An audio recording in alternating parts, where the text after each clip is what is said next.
Representative Winter? Here. Representative Winter? Here. Chairman Eklund? Here. Thank you. Committee, the first bill for our consideration will be Bill 116, and the bill sponsor is here. You can work either place. If you'd like to be in front, or if you'd rather be in your seat, that's fine too. Okay. I think it's more like the old round tables that we had, or rectangular ones we had. Barely, but more like.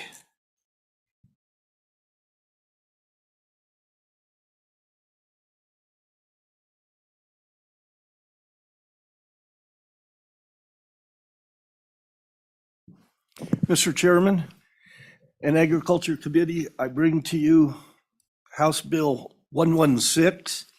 It's a very simple bill that does the state a lot of good. It will make us more safe.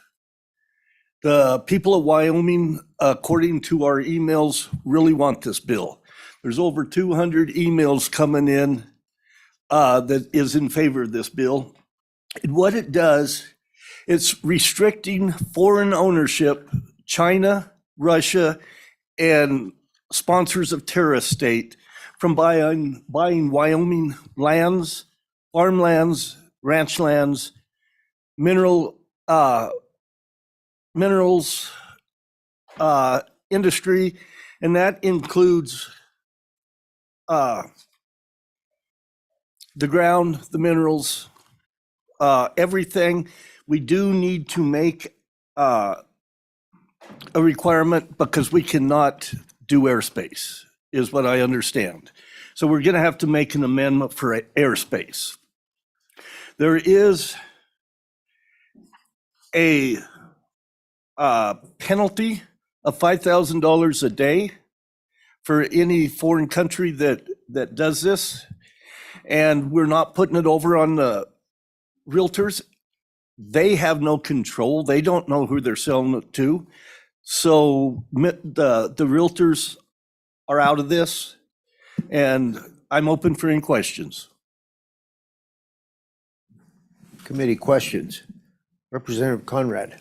Mr. Chairman, thank you. Representative Alleman, sorry, thank you for being here as well and testifying. Just a quick question on page 3, Romanet number 3. Specifically, you mentioned 2 at least, Russia and China, and I conceptually am in agreement with that. My question is in item number C on line 9, what happens if a entity that currently owns land here, specifically in the southwest corner, and let's say, for example, it's Turkey and or India, they have for some administration declares them sponsors of terrorship. What do we do with all the employment, the lands, the minerals, et cetera, from those respective businesses and the employment that is such within? There are only 4 countries at this point that are designated terrorist sponsors, and India is not one of those. The 4 are Cuba, Iran, Syria, and the 4th one escapes me. But if these countries are good to us, we have no problem. We'll be good to them. We cannot buy land in China. We cannot buy industry in Russia. We cannot buy. I don't think we want to even get off the airplane in Iran. So this is just limited to people who hate us. And India, I don't think hates us. I think they kind of like us. Does that answer your question? Mr. Chairman? No, sir. I'm asking about with the potential expansion of foreign persons or countries that have been designated as state sponsors of terrorism. What if that list expands to hypothetically include an Australia and or India or a Turkey? What happens to the property, or what do we do then? I don't see Australia become a sponsor of terror. If it did, I guess Australia would not be able to buy land here. But I don't see that happening. And if they did become a sponsor of terror, I wouldn't want them here. Okay. Thank you, Mr. Chairman. Thank you, Mr. Alleman. Representative Representative Grego. Representative, Mr. Chairman, thank you, Representative Alaman. So I got several questions. And if it's all right with you, we could just run down through them, kind of page by page. Page 2, it limits it to, on line 9, you talk about a majority interest in which a majority interest is owned or controlled directly or indirectly by foreign persons. How do we determine that majority interest? How does that information get into the hands of our government officials? Mr. Chairman, majority interest is 51%. So as long as they did not have controlling interest, this bill would allow them to come in. And that is governed as you can find on page 5. The county clerk is supposed to keep track of that and send it to our Secretary of State. Follow up, Mr. Chairman. Thank you. Representative, I understand that. Again, that's my question is how is the county clerk going to figure out, because they only have to report entities that qualify under this statute, how do they know? Because for example, in Wyoming, ownership within companies is typically kept private. Who owns what? I mean, Wyoming, we've set up all these laws to protect the ownership interest of virtually every company in the state. How is the county clerk, and for example, my county or your county, going to know if a particular company qualifies for registration under the statute?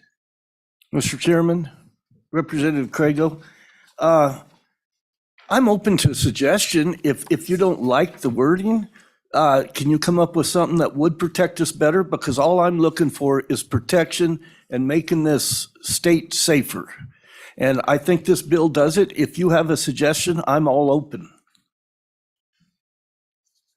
Thank you, Mr. Chairman. Representative, I'm not sure I have a suggestion. I'm just trying to think about it. I mean, I work daily with our county clerk. It's my other job. And I just am curious, I know how the filing system works. When a deed, for example, comes in, I'm just not sure how we're going to be able to figure that out. We're going to have to be sending out questionnaires, letters.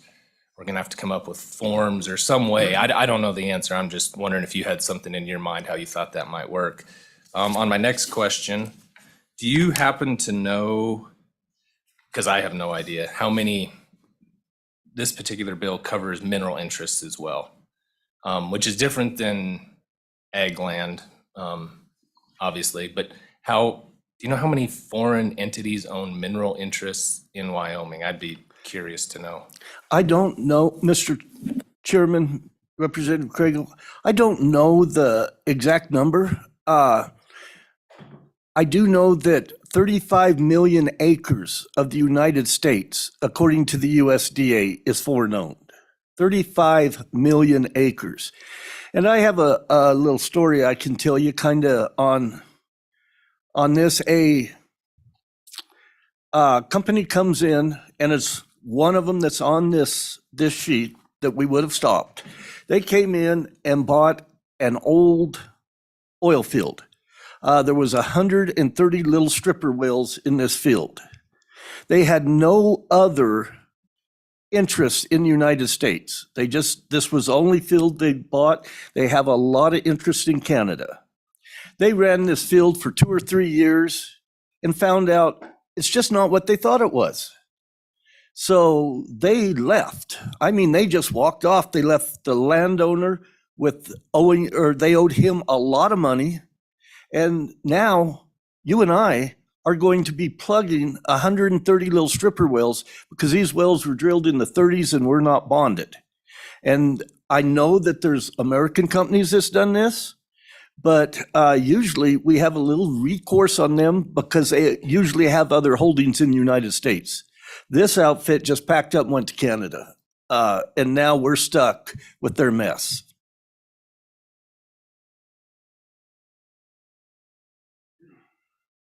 I've got a question as well. So what do we do with the companies that already fall under this foreign ownership? Maybe Russian, maybe China, or terrorist states that already own property here.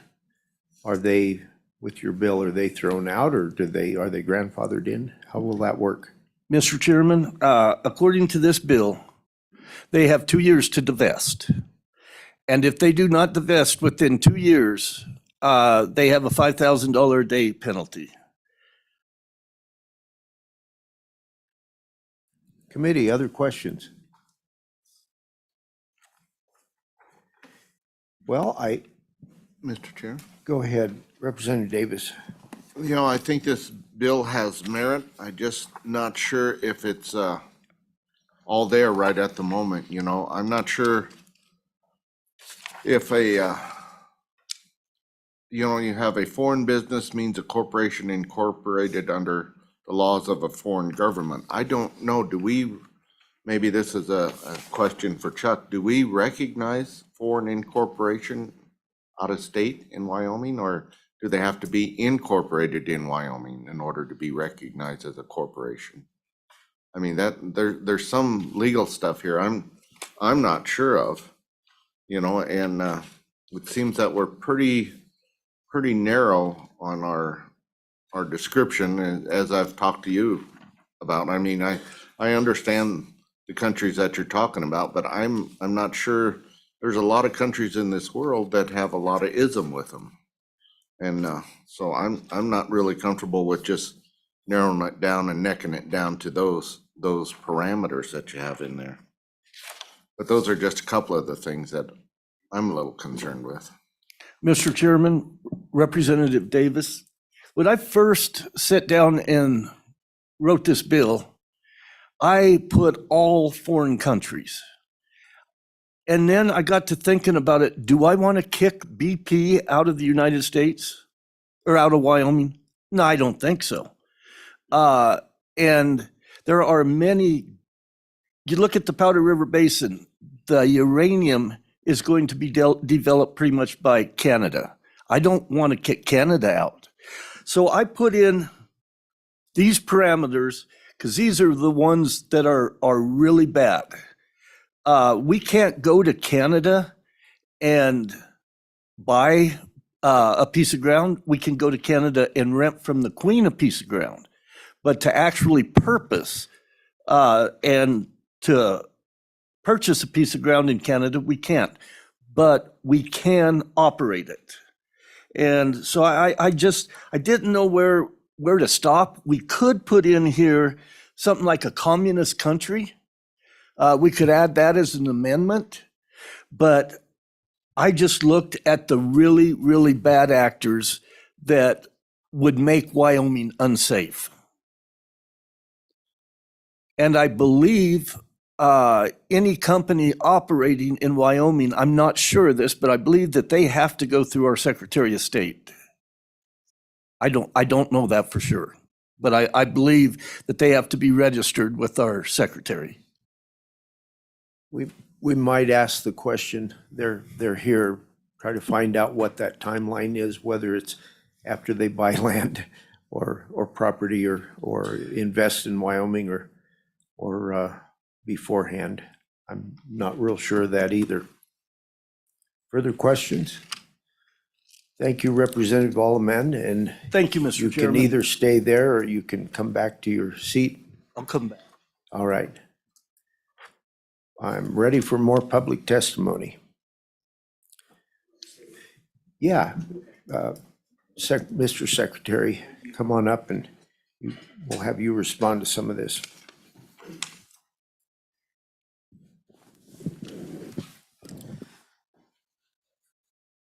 Thank you, Mr. Chairman. I'm Chuck Gray, the Wyoming Secretary of State, and to my left is Jesse Naiman, our Chief Deputy at the Wyoming Secretary of State's office, and to my right is Joe Rubino, our Chief Policy Director and General Counsel. Today, I stand in support of House Bill 116, which accomplishes many of the same goals as House Bill 88. As written, House Bill 116 would prohibit new foreign acquisition of land in Wyoming other than for use as a personal residence, not to exceed 1 acre, specifically by Russia, China, or any country that has been designated as a state sponsor of terrorism under federal law, while ensuring such specified foreign governments, businesses, or persons divest from Wyoming land within 2 years of July 1st, 2023. At a time of increasing food insecurity, supply chain issues, and mounting national security threats, House Bill 88 ensures one of Wyoming's most important assets maintains its protection. In the last decade, foreign ownership of agricultural land in the United States has increased exponentially, with the latest data from the U.S. Department of Agriculture estimating that approximately 38 million acres of the country's agricultural and timberland are owned by foreign investors. 6 states have banned foreign ownership of U.S. farmland, and many more are currently examining legislation which would do the same. There is no fiscal impact on the Wyoming Secretary of State's office. While foreign businesses, foreign governments, or foreign persons as defined in House Bill 116 are required to register existing ownership of ag land with the Wyoming Secretary of State through our Certificate of Authorization statutes, Secretary of State's existing filing capabilities will be able to handle such registration procedures. That I stand for questions. Thank you. Committee questions? Representative Craigo. Thank you, Mr. Chairman. Mr. Secretary, so you said there's no fiscal impact. There will be additional filings within the office, correct? I'll turn that over to Mr. Rubino. He has the memo here from our business division. The fiscal note was prepared in December, but I believe we determined that it's de minimis. Thank you, Mr. Chairman, Representative Craigo. Yeah, so our existing WYO suite software would need to be modified. However, to register foreign ownership of agricultural land, a new module would need to be added to our WyoBiz suite, and that could be done in a couple of ways. But the registration is achievable through the creation of a new miscellaneous filing type within the miscellaneous filing module. Those can be entered by a registrar within our business division upon the creation of a form. So we would utilize our existing corporate filing system, paper filing only, to accomplish this registration. And Mr. Chairman, I mean, the bottom line on that is that we can do that in-house. Mr. Chairman, follow up. Thank you, Mr. Secretary. So you're going to create the module in-house? Mr. Chairman, Representative Craigo, the capability's already there. We just have to execute it for this purpose. Does that make sense? Because we have a division, tech division, that, can utilize the software that's currently in place for different purposes. Follow up, Mr. Chairman. So just so we're on the same page, there will be no cost, for example, IT costs. We won't have to hire somebody from outside of state government. We're just using somebody that already works for you to create the module. The capability, Mr. Chairman and Representative Craigo, the capability is already in place. This is unlike other bills that we have where we would have to contract with our software filing system to for some new capability, which at times is quite expensive. But because we're going to file it under miscellaneous, the miscellaneous tab, which we already have, the capability is already in place. That's just executing and utilizing it with our existing staff levels, which we believe we can do. Sorry to beat this dead horse. I'm just not sure I'm getting the answer I need. Mr. Rubino just testified a minute ago that we're going to have to create an additional module. That's what he said. I'm just following up on that, trying to figure out who's creating the module exactly, and if there is a cost associated with that.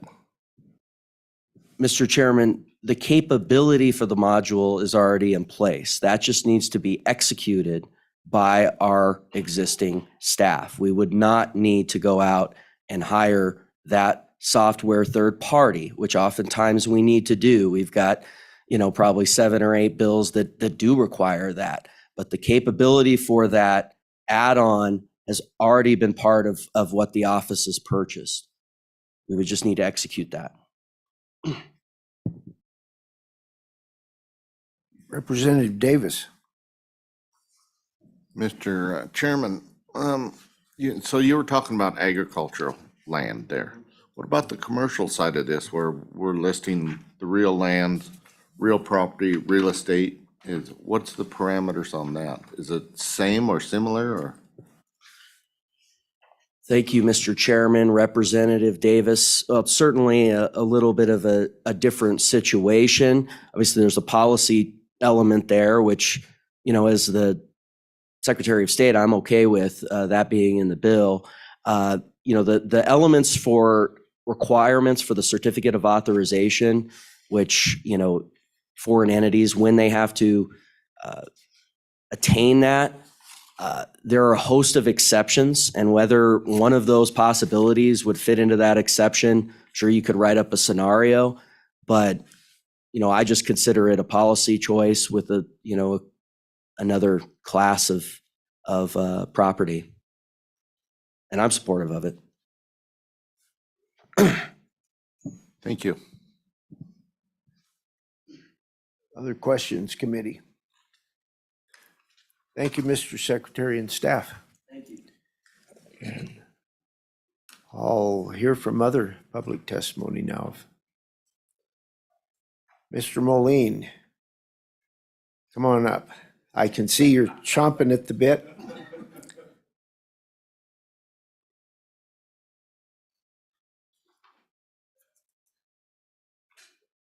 Mr. Chairman, Brett Moline, Wyoming Farm Bureau Federation. At our annual meeting in November, we passed policy for my organization to not have foreign government ownership of land in Wyoming. That's and I'll have to kind of hit both bills, which I know I shouldn't do, but, you know, this bill, I appreciate that it limits it to certain aspects, you know, certain countries, rather than just being a blanket statement, and it does cover all land, and I appreciate that, but it doesn't go quite far enough for me to give it full support, in that it's just some countries, where my policy is no foreign ownership by a government. So neither one of the bills quite fit my policy. But I understand there's a lot of problems with them from several different aspects. But should these, you know, would appreciate both these bills going forward so they can have, get the discussion of the group, of the entire body, rather than just a committee. I realize there's a lot of subtleties to these bills. So sitting in support, and with that, Mr. Chairman, I'd sit for any questions you or the committee may have for me. Questions, committee? Yes, Representative Allemand. Yes, sir. How did you define it? I defined it China, Russia, and so on. How did you folks define it? Do you have a better way? Because there are other countries I would like to keep out. I did not know how to do that because I did not want to list, 50 countries. And I'd be interested in knowing how you folks listed it. Mr. Chairman, Representative, our policy is very broad. No foreign government shall own property in the United States, in Wyoming. Our policy, I misspoke on that. Our policy is for Wyoming. We sharply defined it, no foreign government shall own property in the state of Wyoming. Thank you. So on that, what do you do with foreign individuals? Because you've just defined something different than probably what we're talking about here. Yes, Go ahead. all I can say, sir, is what my policy is, and that's what I go by. So neither one of these bills both support and contradict my policy. So getting a rear end full of slivers by sitting firmly on the fence. Yes. But I mean, I know that in talking with representatives of other industries that represent the county governments, et cetera, there's issues that we have to work out for these to go forward. I think these issues are not insurmountable. With that, Mr. Chairman, let's sit for any further questions you or the committee may have. Okay. And I would say they're probably not insurmountable either, because other states have done it. I'd be really curious how they got it done. the obstacles that we've discussed somewhat. Well, Mr. Chairman, I've sat in on a seminar that, this is an issue. Some of this land that's being bought is maybe not being bought for the resource itself. It's more of a strategic location. And it is a nationwide problem, issue that, there's getting to be more and more foreign ownership of our resources in the United States, and not necessarily a good thing, not necessarily a bad thing, depends on the individual circumstance. Representative Craigo. Thank you, Mr. Chairman. Something you said, Mr. Moline, just sparked a question in my mind, and that is, what could anybody, get me information on exactly how much foreign ownership of land there is in the United States percentage-wise today versus 20 years ago, 30 years ago? I'd just be interested to see how much that has changed. I know it's making the news because where some of these land purchases have taken place, but I'd just be interested, and I don't know if anybody could do that, maybe through your group, you could help us find that information. What is the change? Because whether we deal with this today or a year from now or through the interim or something like that, that's a fact we're all gonna wanna know. Mr. Chairman. I don't know if we want to wait on that, but I did have those statistics and those percentages in the presentation of my bill, if Oh, go ahead and present those. right now. Representative Banks, yeah. Okay, so at the end of 2021, foreign investors owned about 426,000 acres of agricultural land in Wyoming, according to the U.S. Department of Agriculture's Economic Research Service. And that doubled from 2010 to 2020. Okay, and so in Wyoming, 154 parcels of ag land are owned by foreigners. And that's 20 of the state's 23 counties. So only Johnson, Platte, and Weston counties have no reported foreign ownership of ag land. Albany County is the highest with about 109,000 acres. Carbon County is 75,000 acres, and Campbell County is 62,000 acres, with Sheridan County at 40,000 acres. Is kind of what my numbers have found in the research that I've come up with. Could you repeat for me the numbers of how much it doubled in the time span? I didn't get the years down. Thank you. Yes, Mr. Chairman, it doubled from 2010 to 2020. So that indicates it is trending upward, the foreign ownership. Thank you. Committee, other questions? All right, so we'll deal with it, but to me, there's a difference between the policy set by your members on government as opposed to companies and individuals. And I'm guessing, and I'll ask more questions, try to figure out how much of this is owned by governments, how much is owned by companies and individuals. We'll find that out before we're done here. Thank you, sir. Thank you. I'm going to go with, while we're on the ag guys, Jim, come on up. I'll get to everybody before we're done.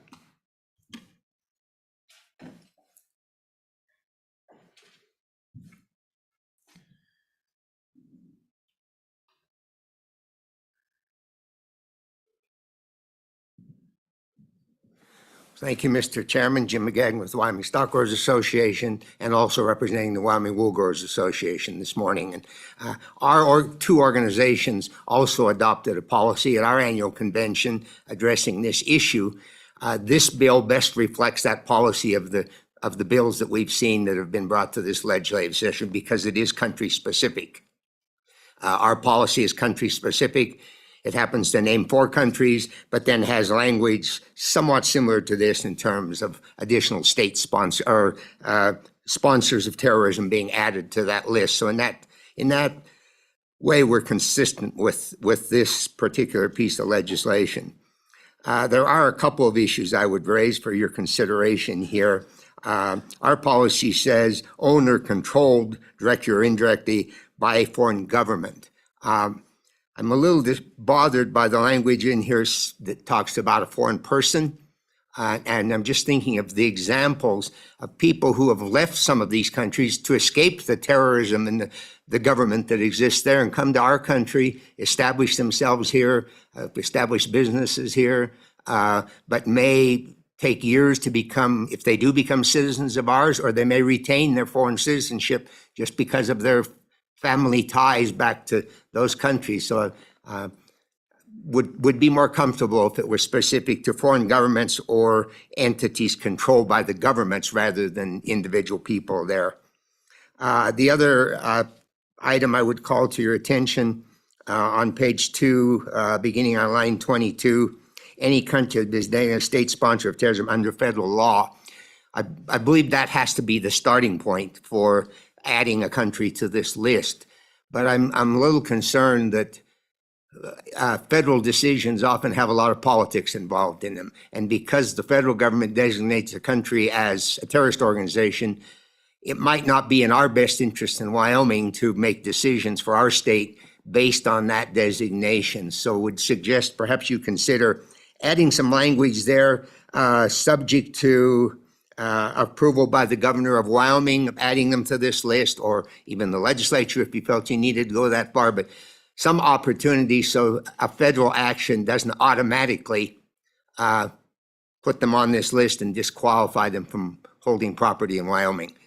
If the state feels that we don't feel threatened by them and that they are significant contributors to our economy or our culture or our lifestyle here in Wyoming.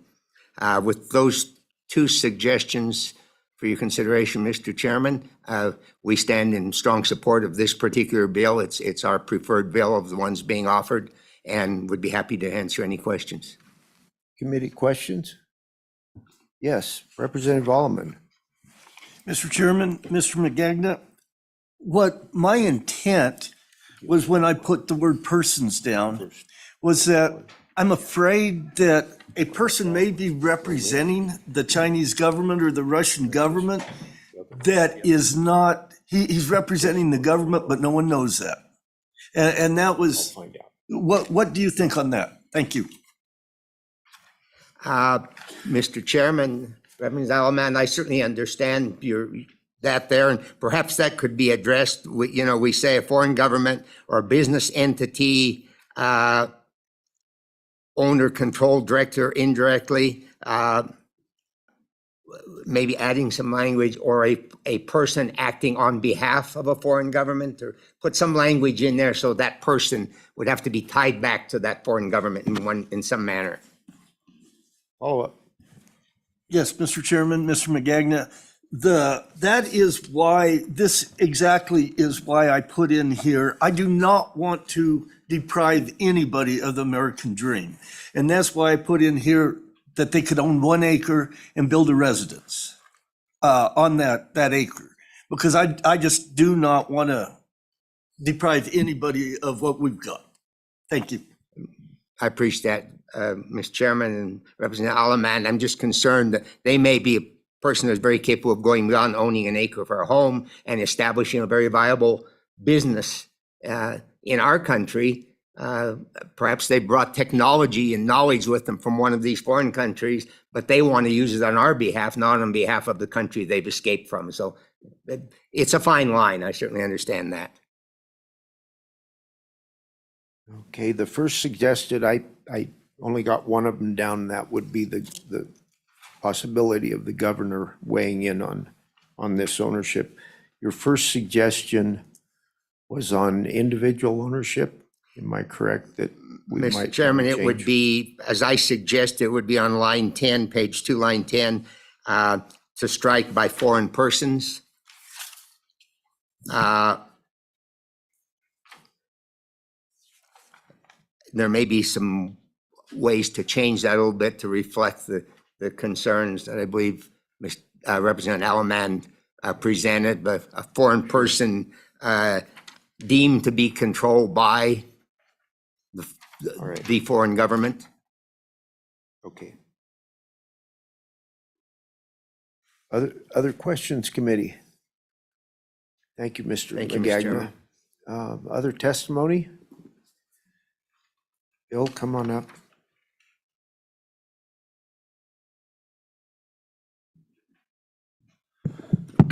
Mr. Chairman, Bill Winnie, Sublette County.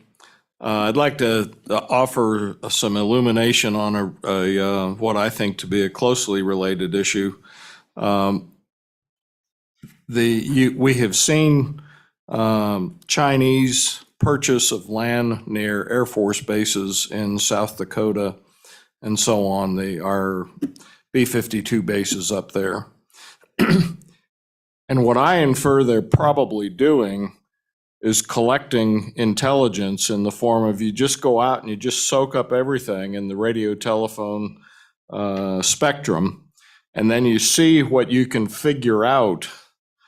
Now, a lot of that is of course, under cryptographic protection, but you see what you can figure out from that, and you just soak everything up.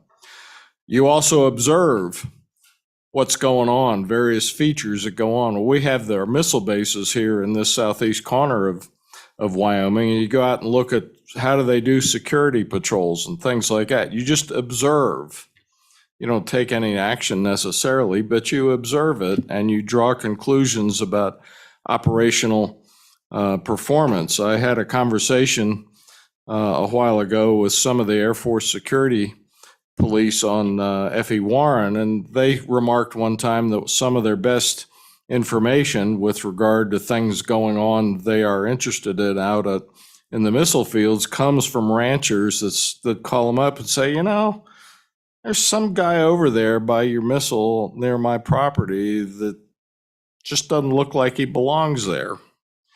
I think you might take note of straw purchases or leasing of land that's owned by U.S. citizens but leased by foreign entities. And I'd note the concern you just had about family ties. If you look at China, they have exerted pressure on U.S. citizens of Chinese derivation who still had family in China by essentially threatening the family remaining in China. And it even went to the point some weeks ago, there was news articles about Chinese police stations being established in like New York City and other places. And so that's part of how that goes on. And so that's not an easy thing. Mr. Magagna brought up a good issue. A person comes here looking for the American dream, works toward U.S. citizenship. How do you handle that? And I don't envy you all the work that'll take to sort that out, but China is noted for doing that already, exerting that pressure on people. But I go back to that fundamental issue of intelligence collection, where you just soak up everything in the electromagnetic spectrum and see what you can conclude about how the U.S. operates. Subject to your questions. Thank you. Committee questions? So your preference would probably be this bill because it would include more than just ag properties and. Yes, sir, Mr. Chairman. I right. agree. Thank you. Come on up.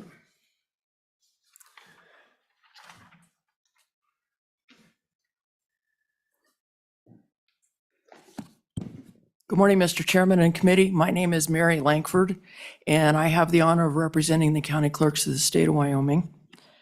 I'm here to speak on this bill. Our association has really no position on this bill, but I want to talk specifically to the concerns that Representative Craigo brought up earlier concerning the clerk's role in this piece of legislation. If you look on page 5, starts on line 7, it says the county clerk shall report to the Secretary of State if a foreign entity, foreign government, or foreign person, or any agent, trustee, or fiduciary thereof purchases or acquires land in the county. And a county clerk really has no way of knowing if an entity, or an agent, trustee, fiduciary, or that entity is foreign. When a document is presented for recording, the purchase is complete, and the act of recording is for the purpose of making that transaction public. The clerk is required to collect a statement of consideration for the use of the county assessor, review the document for completeness, checking for signatures, notaries, dates, legal descriptions, and collect the statutory fee. The statement of consideration deals with the purchase and is confidential information in Wyoming. And we don't have a database available to us that we could check ownership. And as I said, the deal's already done.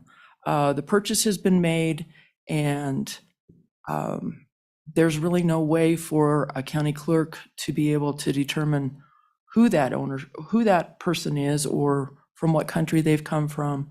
And I don't know how we would do that. We're not reluctant to do anything that would, be required, but I don't know how we would do that. So, and with that, thank you for letting me testify, and I also am happy to stand for any questions. Questions, committee? Yes, Representative Conrad. Mr. Chairman, thank you. Specifically, as I referred to your question, and thank you, as I refer to the state statute 1716-1501, it says a foreign corporation may not transact business in this state until it obtains a certificate of authority from the Secretary of State.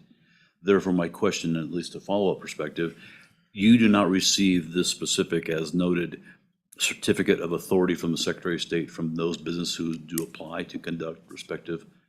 Mr. Chairman, Representative Conrad, that's correct. We don't see the certificate of authorization. Okay. Thank you, Mr. Chairman.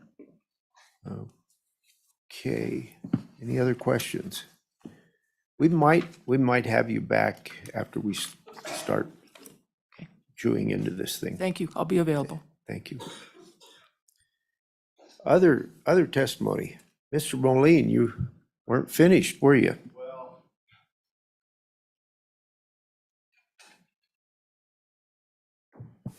I made a mistake, Mr. Chairman, and I want to correct that as soon as possible. My policy is all foreign ownership not being limited to government. But the policy, so this bill doesn't go quite as far as my policy does, but it goes in that direction. So I apologize for my mistake. I want to rectify that as soon as possible. I apologize for being not quite awake. I apologize, sir. Thank you. I appreciate this opportunity. Since you're back, Yes, Mr. sir. Chairman, thank you. I should have kept my mouth shut, but I apologize for misspeaking. So, yes, sir, I'm sorry. I'm just curious, because of the definition in this, for example, we're talking about minerals, and that's one that keeps popping up in my mind. It's different than ag land, which, is neither here nor there. But I wonder if anybody in states, you have colleagues in other states, I'd be interested to know how this has affected values, not only of minerals, but other land. I mean, we're going to close off a piece of the market, right? We're going to reduce demand by some amount. And particularly, I keep going back to the minerals because of our state, right? And we're unique. Wyoming is very unique. And so we're not like a lot of these other states that have probably passed similar laws. We just have we have a wide variety of things going on in Wyoming. So I'd just be interested how that affected market value of a lot of these properties over time, because I know some of these laws have been in effect for years. What did that do to values? And if we could correlate that between the different types of land, I'd be interested to know if you could maybe reach out to some of your colleagues and let us know. Mr. Chairman, Representative, not having those figures, but using a little bit of it, of economic theory would tell you that when you're trying to sell, if you reduce the number of sellers, that could potentially lower. You've got fewer bidders on your asset. The same way with any asset. If you only got 2 buyers at a sale barn rather than 10, that could impact you. It could. In the last few years, Representative, the way land has been appreciating, we're going through an appreciation phase So I would estimate that in the last several years, that impact has been negligible because there's a lot of buyers out there. There's a lot of people that are wanting to move to Wyoming. So you look at what housing prices have done in some areas, well, throughout the state. Value has gone up because there's a lot of willing buyers coming in from out of state, still being, residents of the United States. So I would say probably overall, in most cases, for land, housing would be perhaps negligible, some, but I am working with the ag producers. There's other people that could answer that question about the minerals much better than I could, sir. I know I'm getting a lot of slivers from sitting on that dang fence, but thank you. Well, just the other side of that portion, the value of the property itself, and it isn't just land values and minerals, it just sounds like other property too. If you have a foreign owner that generates money on this property and then takes it back home, that takes away from the economy as well. So if you have find out any figures on what that might be doing, it'd be helpful to the committee as well. Well, Mr. Chairman, in visiting with my counterpart down in Arizona, one of their big problems there is countries that are viewed as being friendly with us have bought up a lot of ag land. They're raising a lot of alfalfa on it. Where's that alfalfa hay going? It's leaving the nation. So it's diminishing. There's only so much production, so it's diminishing the amount of production. They're not here to sell it on the open market. They're here because they can develop it cheaper here, take it back to their home country, satisfy the needs of their citizens. As far as an actual amount would be almost impossible to nail down, but it is having an impact. I thought my hay freight costs were astronomical this year. I can imagine what it would cost taking it to another country. Well, Okay, that's helpful. Yes, Representative Winter. Thank you, Mr. Chairman. Mr. Moline, in your deliberations with the Farm Bureau Federation relative to this issue, was anything discussed relative to the purchase of uranium in the state of Wyoming by one of these characters that we are trying to eliminate in this state? Mr. Chairman, our policy is no foreign ownership of land, water, minerals by a foreign entity, government, private. So as far as the discussion, we want to keep our mineral base in the United States. So that was part of the discussion. Yes, all the resources were visited about, discussed, that we want to keep it in ownership by citizens, entities of the United States. Yes, thank you, Mr. Chairman. Did you have any solutions relative to some of these issues? Did anybody have any thoughts relative to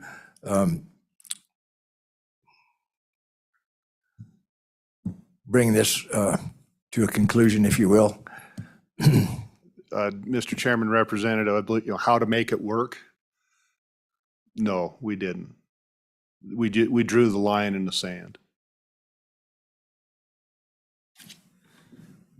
Again, I do want to apologize for misspeaking on my policy. that's If fine. I would have shut up, I wouldn't have had these last few questions, but All right, it works. It's a good system. So, thank you, Mr. Moline.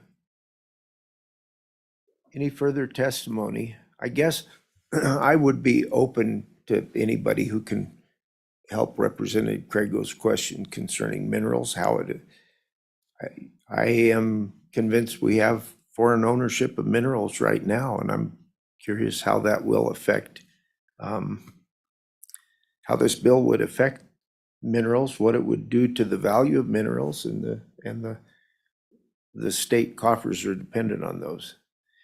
that would be one of the questions. And the other question I would have, if anybody has it, is the other states that have done this, how did they administer the thing? There must be other legislation we can look at to try to help with the problem we have with our county clerks and how to smooth that part of the bill out. Thank you. I hated to pry you up here, but I knew you might be able to help us with some of this. Go ahead when you're ready, Jody. Good morning, Mr. Chairman, members of the committee. My name is Jody Levin. I'm here for the Trona industry. They are a subcommittee of the Wyoming Mining Association. Mr. Detai is not able to attend this morning, so I'll be making some comments broadly on behalf of the Mining Association as well. Yes, we couldn't help but catch your eye and getting us up here. With me is Mr. Craig Rude. He can probably better address the specific question on foreign ownership of mineral interests. Good morning, Mr. Chairman. Craig Rude with Sissigem, a Trona mine in southwest Wyoming. We do own a small amount of land. The majority of it is leased land. So I don't know how the bill would apply to that. We are a Turkish company, and we have a mine that's been in existence for 60 years in southwest Wyoming. And we also have a large greenfield project that is going on right now that we're in the middle of permitting, a $5 billion project in southwest Wyoming. So legislation like this obviously makes us nervous to, I think it was Representative Conrad's point of what happens if a country gets classified as a terrorist organization and you've got all this investment going on. So while it doesn't directly, the legislation doesn't directly address that right now, it makes us nervous, and I think it would make all foreign investors nervous. And Mr. Chairman, it's most of the Trona mineral asset is leased. So it's not directly owned by the companies, it is leased by the federal government, state government, and other private entities. Do you have a handle on how much of it's foreign or how much of it might be affected by this legislation, which has certain countries listed in it? Mr. Chairman, as the bill is currently drafted, it would not impact current operations. If, for instance, the bill was, if Turkey was to be added to the list of countries that are known state sponsors of terrorism, it would impact Mr. Rude's company and another company that's looking to do a greenfield project in the state. But 3 of the 4 Trona companies are foreign companies.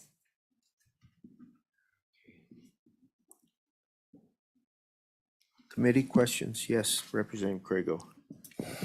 Thank you, Mr. Chairman. So back to the nervousness. I mean, what kind of chilling effect would this have on foreign investment in the mining industry? Either one of you could answer that, I suppose, but give us a feel for that, please. Mr. Chairman, Representative Craigo, I guess until the bill gets its final, in its final form, I wouldn't know, but I mean, I think just overall it would have an effect, back to the point of buyers of, you know, are you going to have people interested in it if there's a potential that something could happen in their country that causes them to lose their ownership in their business? Mr. Chairman. Yes, Representative Almond. Mr. Chairman, thank you folks for coming. Does Turkey allow foreign ownership of their minerals? Mr. Chairman, Representative Almond, I don't know the answer to that, honestly. Okay, thank you. Well, thank you. I appreciate you coming and testifying. It makes me nervous too, because I don't know how the Turkish government operates and other governments. There's no place like America, though. And we're used to operating like that and know that other countries don't necessarily. All right, We'll have Thank you. more comments on the next bill, Mr. Chairman. Okay, thank Thank you. you. Any further testimony? Okay, we'll close the testimony and committee, what's your pleasure? Move the bill. Bill has been moved by Davis, seconded Yes, sir. I second. by Allemand. Discussion committee. Yeah. Representative Conrad. Mr. Chairman, thank you for the opportunity to provide some comments. Representative, or more importantly, the bringer of the bill, I in spirit and in content, I'm supportive of, obviously, in the defense and the security natures of the United States. I respect that wholeheartedly. While I do not believe this bill is ready as presented, rather, I will share with you that I will intend to vote yes. I do have some serious reservations, but that need clarity prior to reaching the floor, I believe. But in good spirit, as it relates to Russia, China, and other state-sponsored terrorism, I will support this bill. Other discussion? Representative Craigo. Thank you, Mr. Chairman. To be honest, I like the idea. I'm in agreement with a lot of the speakers we heard, a lot of the testimony. I'd like to find a way to limit foreign ownership as well. I think this bill goes too far. I think it's too broad, and I think we're putting a lot of work, unintentionally so. I don't think that was the intent, but I think we're going to put a lot of work on our state government and our county government because we're putting a duty on them, and I know how serious the county clerks take their job, and we're asking them to provide information they don't have, and we are not giving them any way to do it. I mean, this is going to take, every time a deed comes in, they are now going to have to research that deed to see figure out some way to figure out if one of the owners is foreign or not. And I don't know how honestly, I don't know how in the world they'll be able to do that. I'm also worried about the mineral part of it. I understand why there's worries about that, but I think we will affect thousands upon thousands of jobs in Wyoming with this legislation. I'd like to see an interim topic where we could spend a whole summer working on the issue and try to limit it down to what we think is really necessary to protect agricultural land in Wyoming. And also there's some security issues. I'm fine with us addressing those too. So if it doesn't make it through the body, I'll be one of the first guys to ask for it. I'll be one of the first to ask for a topic, Management Council interim topic, that we could really spend some time rather than one morning delving into this, because it's a very important topic, and I get that. But I will be voting no on the bill, and I'll help it in any way I can between now and when we get it. If it keeps going, I'll keep trying to make it better, but I'll be a no. Thank you, Mr. Chairman. Representative Allemand. Thank you, Mr. Chairman. I look at this bill as a safety net for Wyoming. I look at this bill as it's not going to hurt our workforce, because if a Chinese company or a Russian or one of these other countries have to sell their holdings, someone else is going to buy it. The workforce is not going to leave with the foreign owner. The workforce will stay here. And as far as the Secretary of State and our county clerks, that's what they're for. They're to work for us. And if what they're doing makes us safer and gives our state sovereignty, we need this bill. Thank you. Representative Craigo. Thank you, Mr. Chairman. I agree that they're there to work for us, but then we better give them the extra funding and resources they need to do this, because there will be extra work involved. And I think that's important to point out. We're asking them to do additional jobs that right now they don't have the resources to do. Representative Allemand. We also ask our military to do a job for us, and they do it well. And if they need extra funding to keep us safe, we give it to our military. Why would we not give it to our Secretary of State and our county clerks? Thank you. I think the point is, we have to realize there will be costs associated with this. I'm not seeing anyone else. I'd be willing to advance this bill, even though I think it's pretty rough. We've got another bill coming up that is more specific. I think maybe an interim study may be the better way to go, and I don't know how it's going to be received on the floor. For me, I just get into this whole idea of private property rights, and this really works against that principle. How I can administer my own property, and that maybe we probably can't even address it in legislation. I guess if this bill advances, I would ask the sponsor and others that can help him with it to look into, research what the other states have done. The ones that have passed it must have some way of making it work. Our clerks are scratching their head on how they're going to make it work, and I'm scratching my head on how we're going to make it work.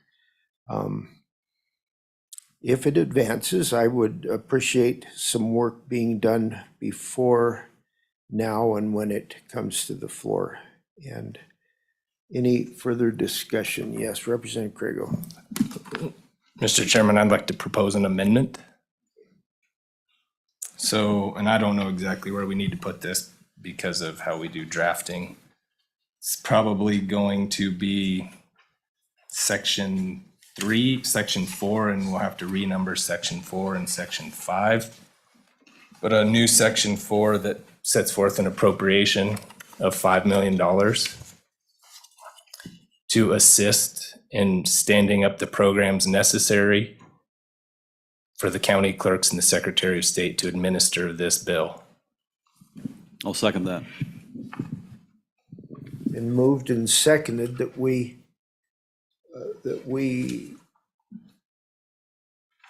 put in $5 million for the administration of the bill. Yes, it's been seconded. Okay, Mark, it was moved by Craigo. Did you get the motion and where it's at?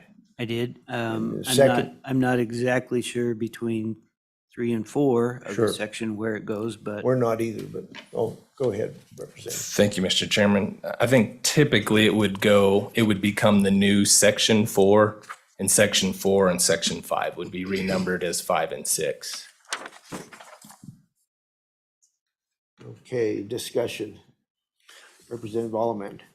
Thank you, Mr. Chairman. I don't know why we would throw $5 million out at it. It's just a number that came from nowhere. I don't know how much it's going to cost. It's going to cost something. But I think $5 million is probably way more than we need. I think there ought to be a study to ask these people what we need instead of just throwing a large number out there. Thank you. Okay. Representative Craigo. On the amendment, Mr. Chairman, we just had a discussion about how we're willing to help them pay for this.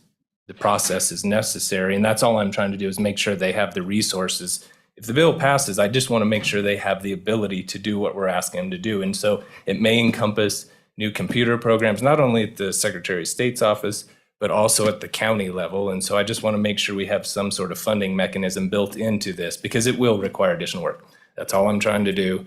And the $5 million is a placeholder. If between now and the end of session and this bill passes, we can get different information, we can amend that. Might be more, might be less. It's a placeholder to get us started and saying we're committed. We're asking you to do additional work. We're committed to making sure you have the resources to do it. So if this amendment passes, I guess I would ask the clerks and the Secretary of State to help us narrow that down to whatever it needs to be, because if we pass this amendment, it'll go to appropriations. And they tend to give haircuts, is what I can tell you. So it may not be this high, but I have no clue.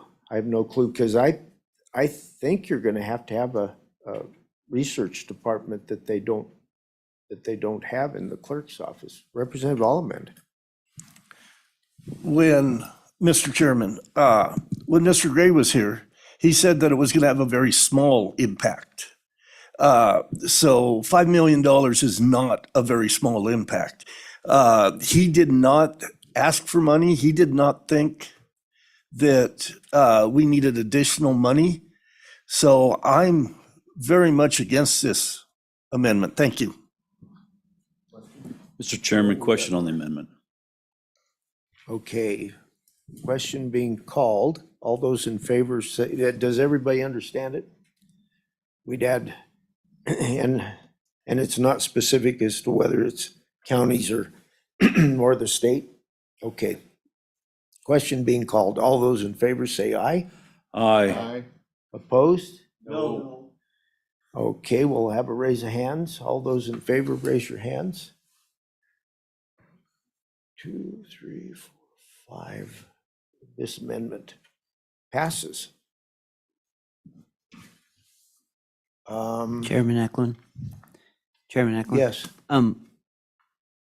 Would Representative Craigo or yourself help me with wording on how that amendment's going to go? Yeah, Thank you. we'll do it afterwards Yep, if yep. that's okay. Further amendments or further changes that you see? Okay, sensing we're ready to vote, roll call, please. Oh, I'm sorry, hang on. Mr. Chairman, just a discussion point or a educational point. When we spoke about looking at other states, I think it's imperative to recognize that Wyoming is uniquely and positively different than many, many others, if not the other 49 states. 90% of the natural soda ash comes from Wyoming. Additionally, as we've heard earlier in testimony recently from the governor during the State of the State, almost the largest producer of coal is Wyoming. So let's recognize as we partake in this study that we likely will not find a comparable state to recognize or to reinvent this dynamic we're talking about. Fortunately, I mean, we're blessed that Wyoming is unique in that manner. And I would agree. I'm just looking for language that would help the clerks especially, and probably the Secretary of State administer this program, which is, it's going to have it'll be vastly, and I know Wyoming's unique, especially in the mineral part of things, and government ownership of land too. Okay. Ready to vote. I think we'll do a roll call Move the here. bill. Oh, I'm sorry. We didn't move the bill. You did. Yeah, we did. Okay, I'm ready to vote. We're ready to vote. Voting on House Bill 116, correct? 116. Representative Alderman, Aye. Representative Allred, Aye. Representative Banks, Aye. Representative Conrad, Aye. Representative Craigo, No.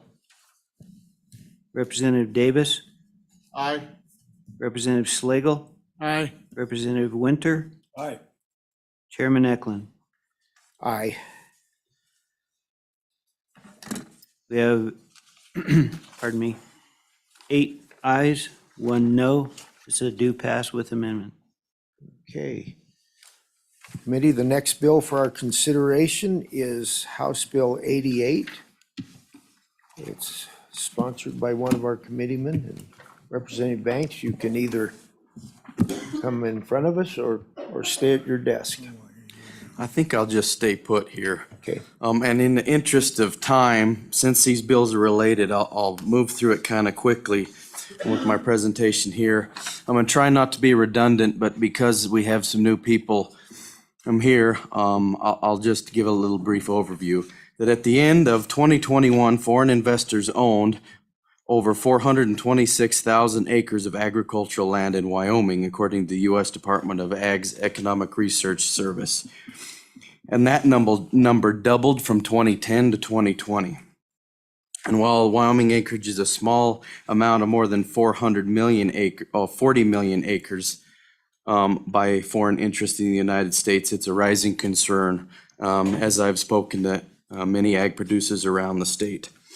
The state's major agricultural organizations, and we've heard from some of them today, oppose foreign ownership of ag lands in Wyoming.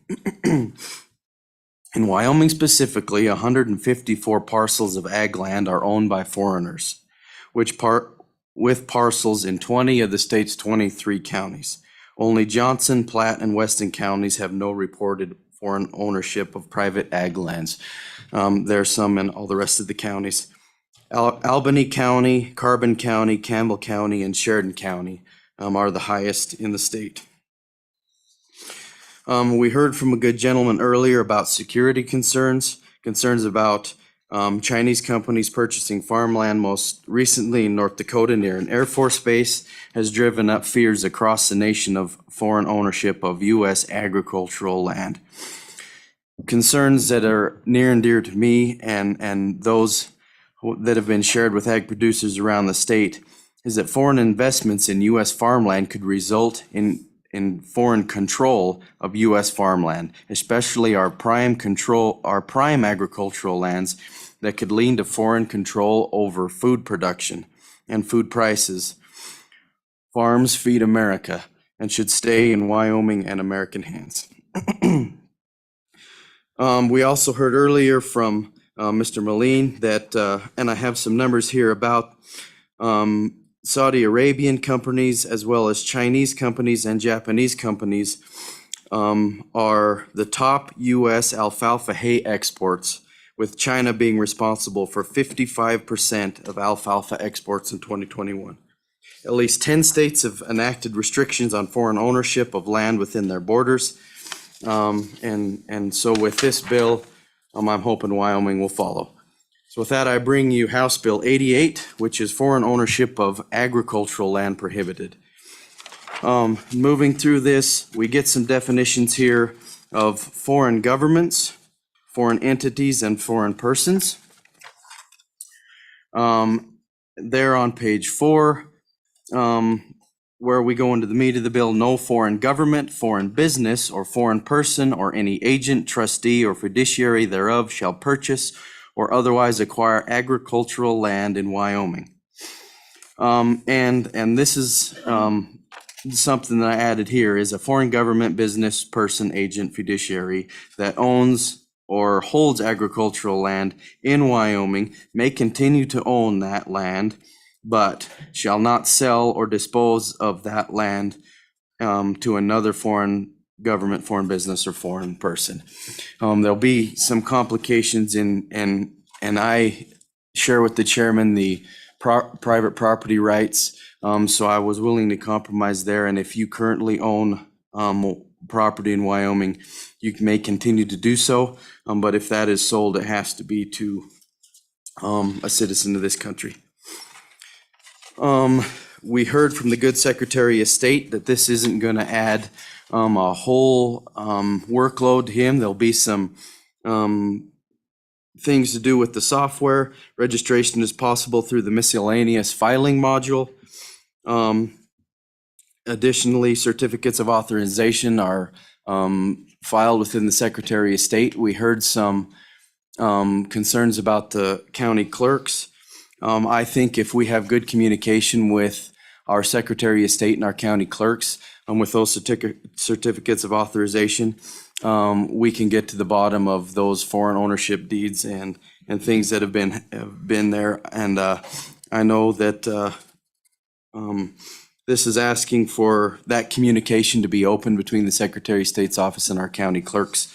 But I think that can happen and be available for the introduction to this bill, and there's no need to add appropriations to it. That's the basis of the bill. It gives some leeway of the Secretary of State and our county clerks to report. So again, that's the communication. The county clerk suspects that there's foreign ownership. It's a simple phone call. Hey, are they registered foreign entity with the state? And then that we can get the Attorney General involved on page 6, section F. It gives the Attorney General power and authority to investigate and make sure that those who are currently owning agricultural land register with the Secretary of State and then take action if failure to recognize and to report that is not followed.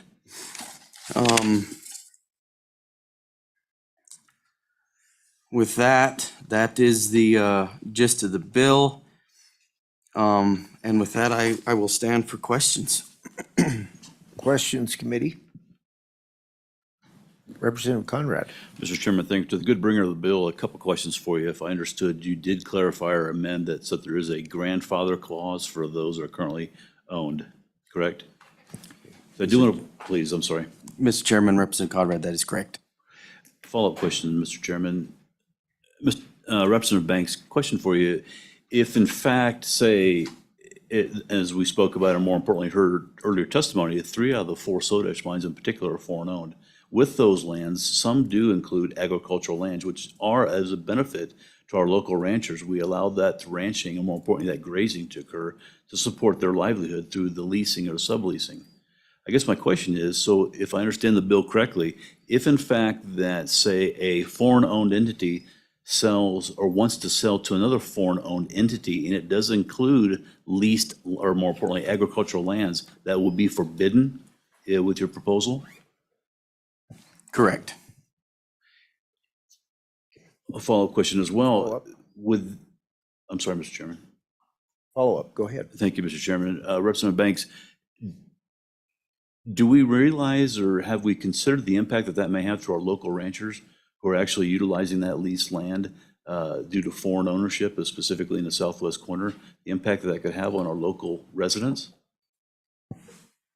Mr. Chairman, Representative Conrad, this doesn't deal with leased ground. Mr. Chairman, clarifying question, or clarifying, if in fact we, or more importantly, a foreign ownership of a land is leasing that respective agricultural land to the local rancher, do we recognize the impact that may have on the respective communities? Right, yeah. And it would have, and I recognize this is going to have an impact. But in the long run, with people I've spoken with, agriculture industries and things, the benefits are going to outweigh the negative impacts, was the conclusion that we came to.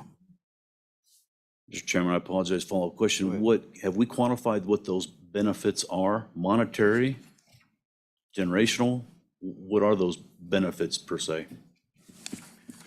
Mr. Chairman, thank you.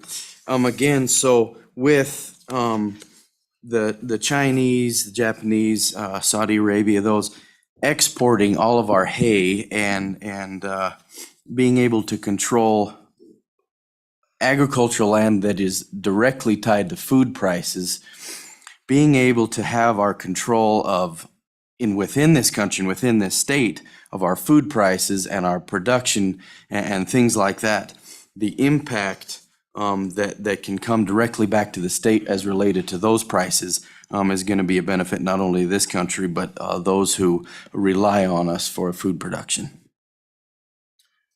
Mr. Chairman, follow-up question. I recognize and have previously supported the Representative Alderman's bill that addresses obviously the state-sponsored terrorism, et cetera. But in this case, your bill, at least presented, does create a conflict when we're talking about Wyoming beef grazing on those agricultural lands that may be foreign-owned. Representative.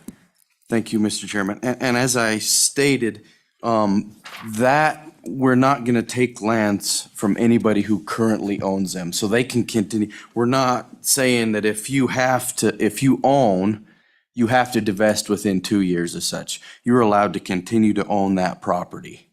If you own it now, you can continue to own that property. And the promise, this is my last, Mr. Chairman. Go ahead. Understand, but if a foreign company sells to another foreign company who is not state sponsoring, say England, buys that foreign-owned land that includes agricultural land, this bill prevents that from occurring. Correct. Thank you. Representative Davis. Mr. Chair, once again, you said Wyoming's a unique state, okay? So with that, we have state lands and BLM lands also that are being leased under foreign ownership, I'm assuming, to produce minerals and i.e. Oil and gas and uranium and stuff like that. So how is that going to affect, where is our, I guess, where is our, where does the line between the state of Wyoming and the federal lands in the state of Wyoming, what's that boundary there? Because this would affect, for instance, Atrona over there, okay, where they have federal lands probably, I don't know for a fact, maybe they could tell me, have federal lands involved in their operations.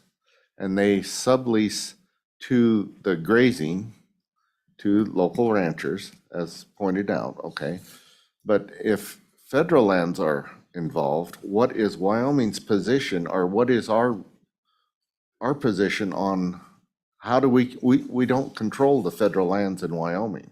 And what is it, 40-some% of Wyoming is federal lands? You know, so seems like I'm not sure if I'm getting my point across, but I'm having a big issue with these foreign-owned entities who can lease state lands or federal lands, but can raise crops on them, i.e. alfalfa or anything like that, or graze cattle as part of their operation or as their portfolio. But yet we're going to try and restrict that, and I don't think we have the authority with the federal lands. Does that make sense? We have, okay. And we didn't explore it with the other bill, but it's kind of the same issue. Half this, well, maybe not quite half, but a lot of the state of Wyoming is owned by the federal government. And when we try to get involved in the administration of it, we find ourselves needing to butt out a lot of times. It's run by the federal government. How would we as a state be able to, most of these surface lands, which is what we're talking about here, how are we going to impose state law and the federal government on their property within the state of Wyoming?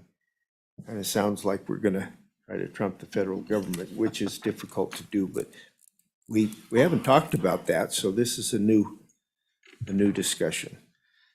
Thank you, Mr. Chairman.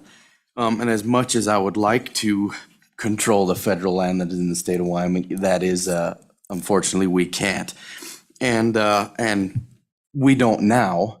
And so I guess what I'm getting at is we're under the impression that when these foreign owners who currently own ground get ready to sell, that they're going to sell to somebody who's going to do the exact same thing that they were doing.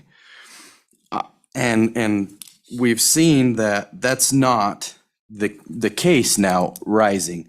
What we've seen in the research that I've developed is more often than not when they're sold, they get sold to foreign companies who are under the environmental scope of, we want to turn everything to wind and solar. That's not what we want to do in the least. What we want to do is keep our ag lands what they were intended to do.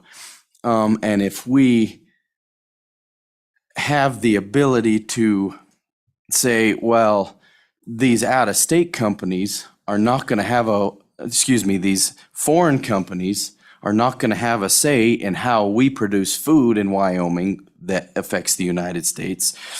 If we're not going to let countries buy parcels of land that also control our state leases so that they can use those state leases for something besides grazing like they're currently used, I only see this as a benefit for the state of Wyoming in being able to have United States control over land, which in result has a direct effect on Wyoming's ability to produce livestock, crops, food, and such on these agricultural lands.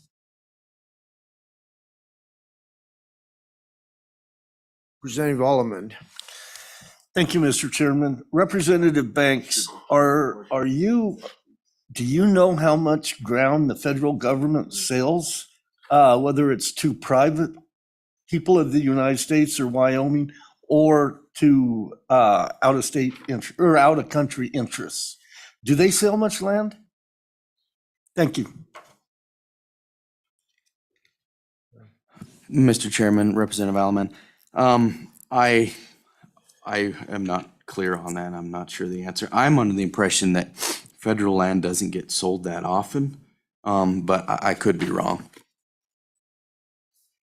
It's generally traded for different things, and within the federal land is private ownership, and that's what you're trying to affect here, so. I don't know whether we've discussed the leasing part of by foreign entities, but we got more questions. I'm not sure who's first.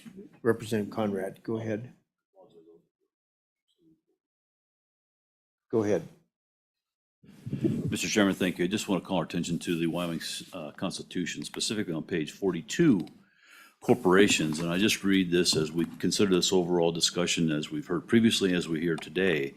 The legislature shall provide for organizations of corporations by general law.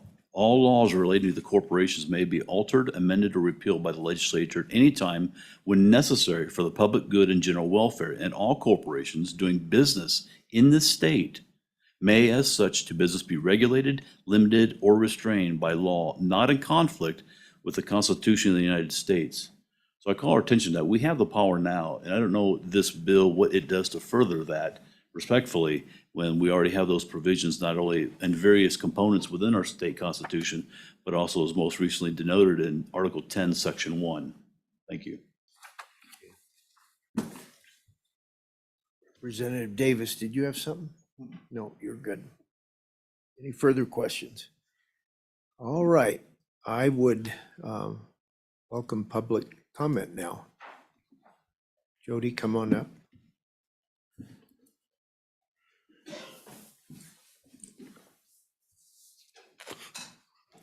Thank you, Mr. Chairman. Again, my name is Jody Levin. I'm here on behalf of the Trona Industry, a subcommittee of the Wyoming Mining Association. And because Mr. Detaille is unable to be here this morning, I'll have brief comments on behalf of the association as well. And you've previously met Mr. Rude. The Trona Industry does have numerous concerns with this bill. As you've been discussing this morning, Wyoming is unique. Within the unique nature of the mineral asset, Trona is completely unique to Wyoming. It is unique to Sweetwater County. It is the world's largest known naturally occurring soda ash or Trona deposit. So Trona is both mining, and then on the surface, it is chemical manufacturing that makes soda ash. So we deal with both the mineral asset and a surface right.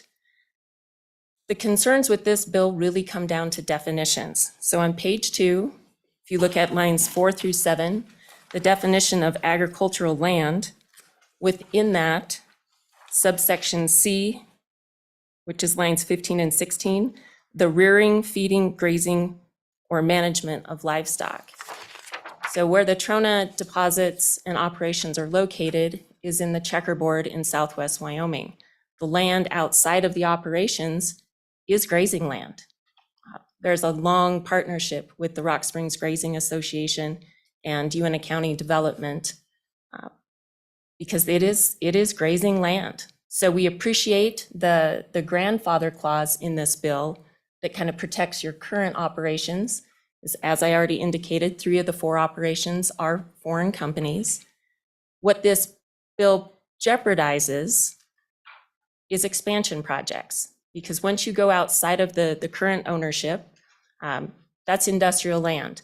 But if you go to expand, you're going to have to expand into agricultural lands under subsection C, that's grazing lands.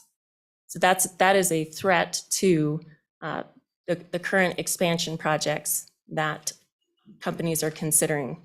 We're also very concerned about subsection E, line 20, any other agricultural purpose. It's incredibly broad, Mr. Chairman.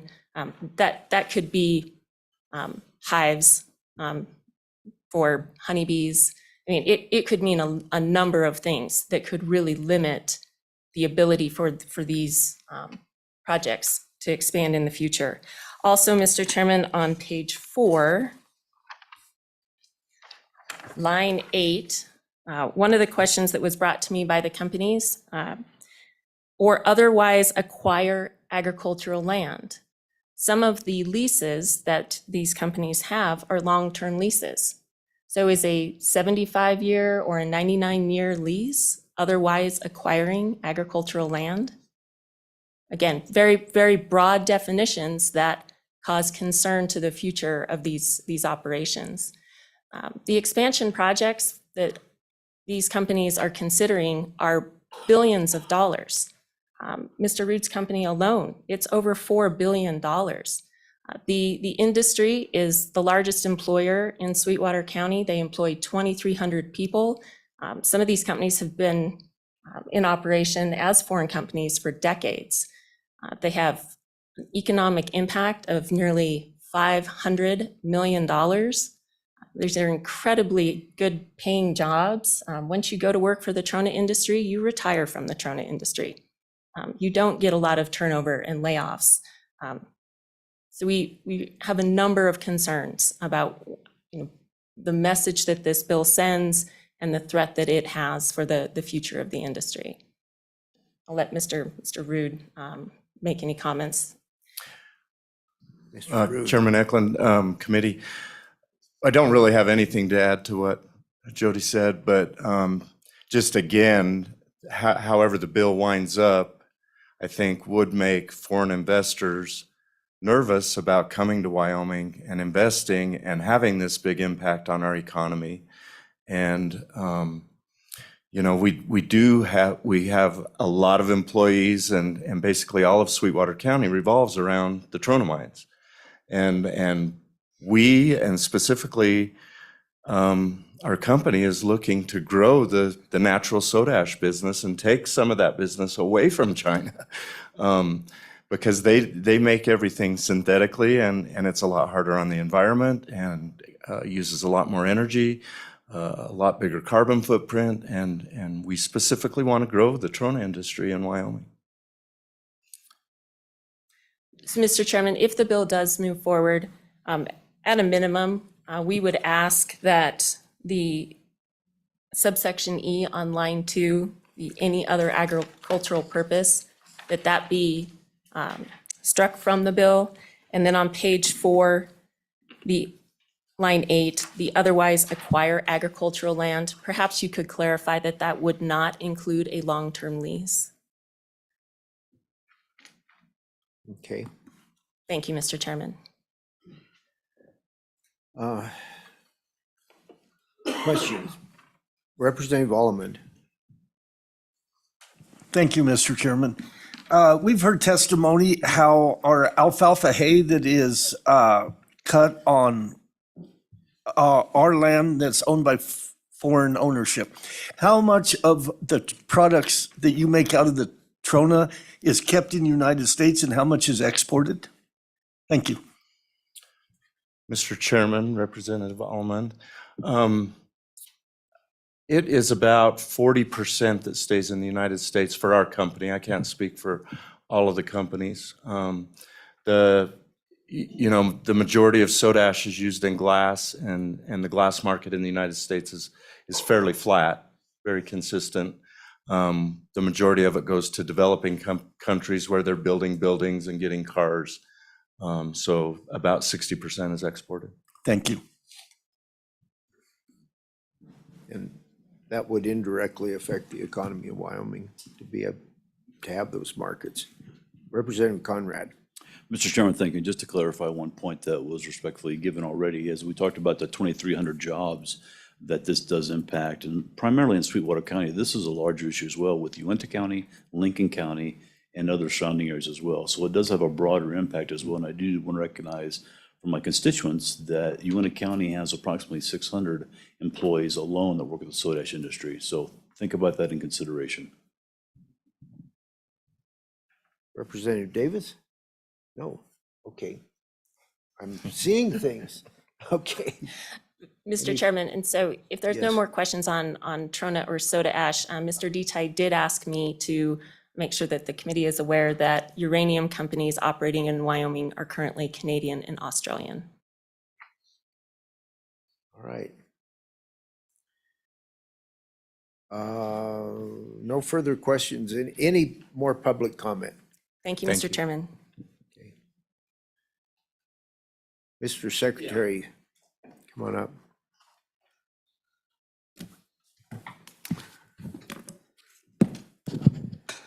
Thank you, Mr. Chairman. Just for the record, I'm Chuck Gray, the Wyoming Secretary of State. To my right is our General Counsel and Chief Policy Director, Joe Rubino. We stand in support of House Bill 88 and, won't read off the same comments we did on House Bill 116. But what I think is really, and especially in light of the previous testimony, I think it's important we step back and think about how these two bills interact, because while there might need to be a little tweaking, but they interact really beautifully because 88 is specific to ag land. It requires this registration and it applies to all foreign entities, whereas 116 is taking this more limited approach, focusing on terrorist entities and a few other countries that strategically have been problems, tremendous problems, and it's requiring that divestiture and that period of divestiture.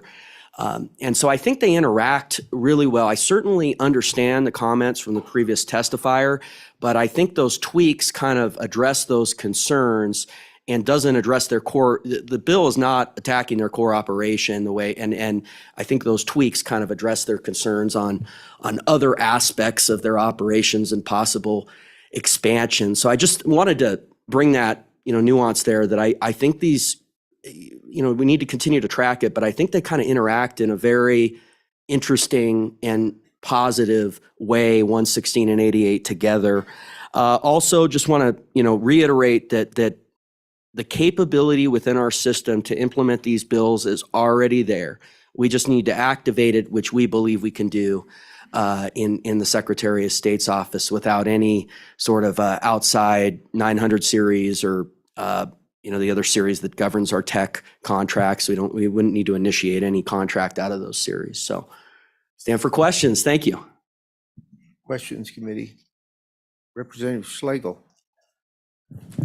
Mr. Secretary, or Mr. Chairman, Mr. Secretary, the question I have, the question been brought up, or statement been brought earlier by the clerks, that they don't have that record of foreign ownership. So my question is there a way for the Secretary of State to be able to provide that list of foreign owners to the Secretary of States, or how can that be made known so the Secretary of States have that information available to them? Because as was stated by the representative for the clerks, they don't have that, and they don't see that information. Mr. Chairman, Representative Slagle, great question. So there's a lot of, I think, nuance in terms of enforcement, how this would play out on the ground.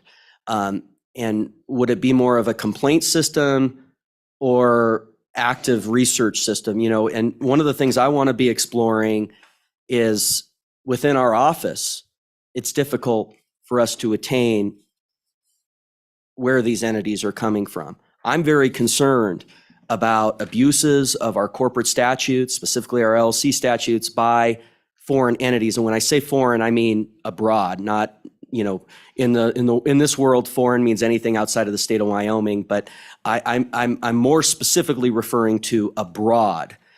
And we're looking to do an interim topic through the Corporations Committee on that subject. And I think that interacts a little with how actively we could be researching this and coordinating with the clerks on that topic. But the bill as read is more of a I think there would be a complaint system we would set up, and I think the bill as read would kind of be implemented that way.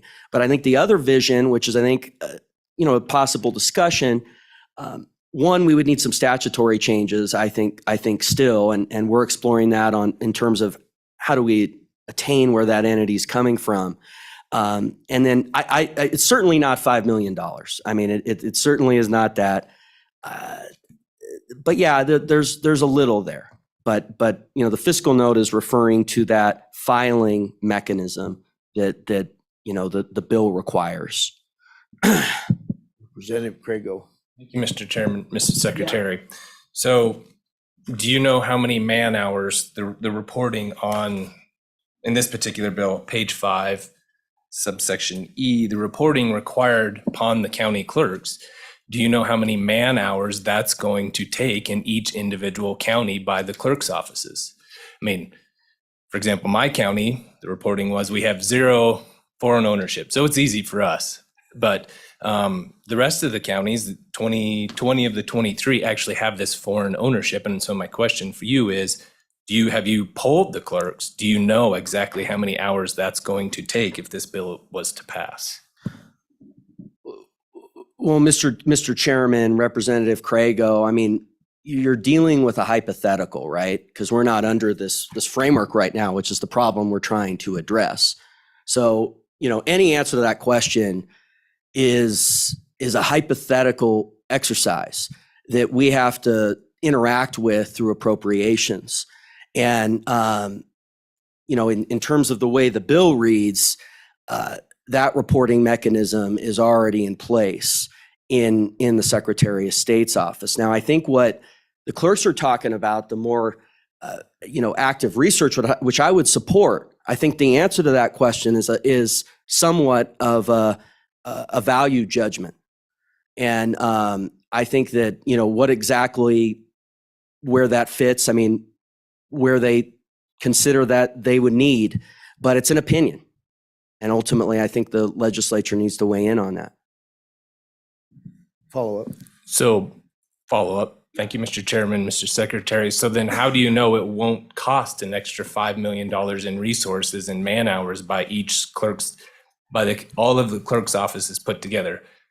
That's the idea. We need to make sure they have the resources to do this job. If we're going to ask them to do this job and do it well, I just want to make sure if that means hiring extra staff or overtime, that's all I'm trying to do is make sure that we can comply, because they're statutorily bound to complete all jobs, and there's actually a criminal penalty for not doing so. So I want to make sure they have that. So question to you, how do you know it's not $5 million? Well, Mr. Chairman, Representative Craigo, it's definitely an opinion, and you've set this $5 million opinion, and that's fine. I don't fall in that subset. And so I appreciate your opinion. Please, I've come down a little differently on that. I understand what you're trying to do.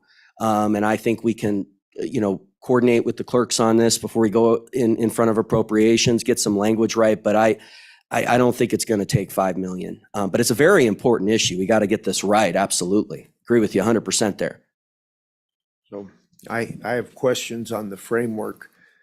The present framework is that the county clerks would register the land as it changes ownership, and then it would go to the Secretary of State. We'd have to change that framework into something we're not sure of, I think. Or does the order stay the same? We were talking about a hypothetical framework. Well, Mr. Chairman, I think, the way these bills read, there's a self-reporting aspect, which I understand from a policy perspective. Is problematic. Self-reporting this, I'm not sure many would want it.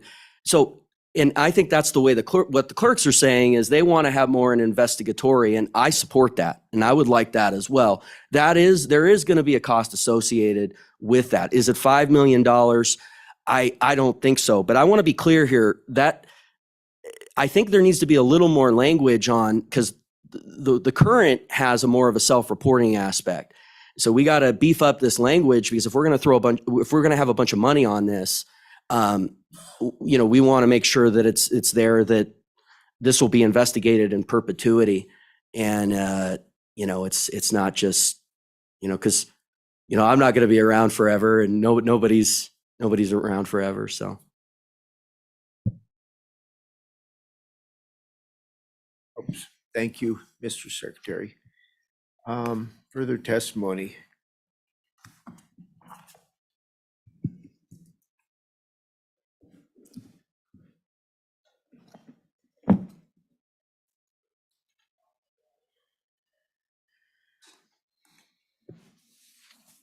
Mr. Chairman, Mary Langford, representing the county clerks. I have basically the same testimony that I had before.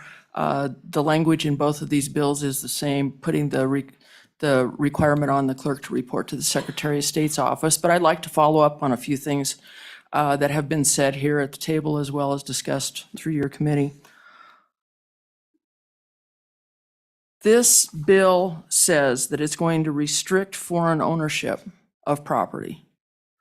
By the time that document gets to the county clerk's office, the property has transferred. The cow's out of the barn. The deal's done. It would seem to me that it would make sense to put that investigation ahead of that at a place before the purchase or at the purchase to determine if that really is a foreign entity that's purchasing the property, as opposed to when the done deal is being recorded and reported to the public. And that's ahead of the clerk's office. Again, I know that the clerks work for the public, for the people, but is this the right place to be at the county clerk's counter when the deal is done to report to the Secretary of State's office for them to do whatever they're going to do? As I said before, we don't deal with certificates of authorization. That isn't part of any of the recording process now that exists. County clerks don't have any authority to investigate. That would be something that would need to be built into any law that goes forward. We don't have any ability to investigate. There may be a better place for that to land, maybe at another place in the courthouse as opposed to the county clerk. And my friends, the assessors, are sitting in the back of the room. Well, But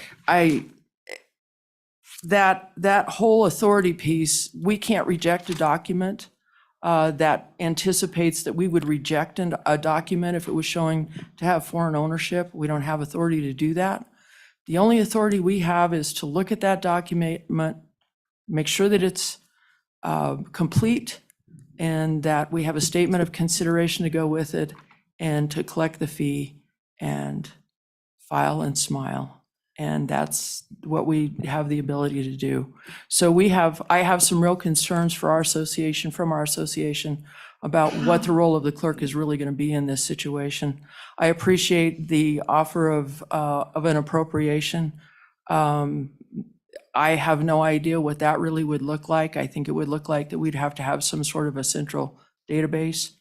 I also am concerned that if we're waiting for authorization with certificates and things, working with the Secretary of State's office, Wyoming is a horse race state. And the first guy to the courthouse is the guy that owns the property.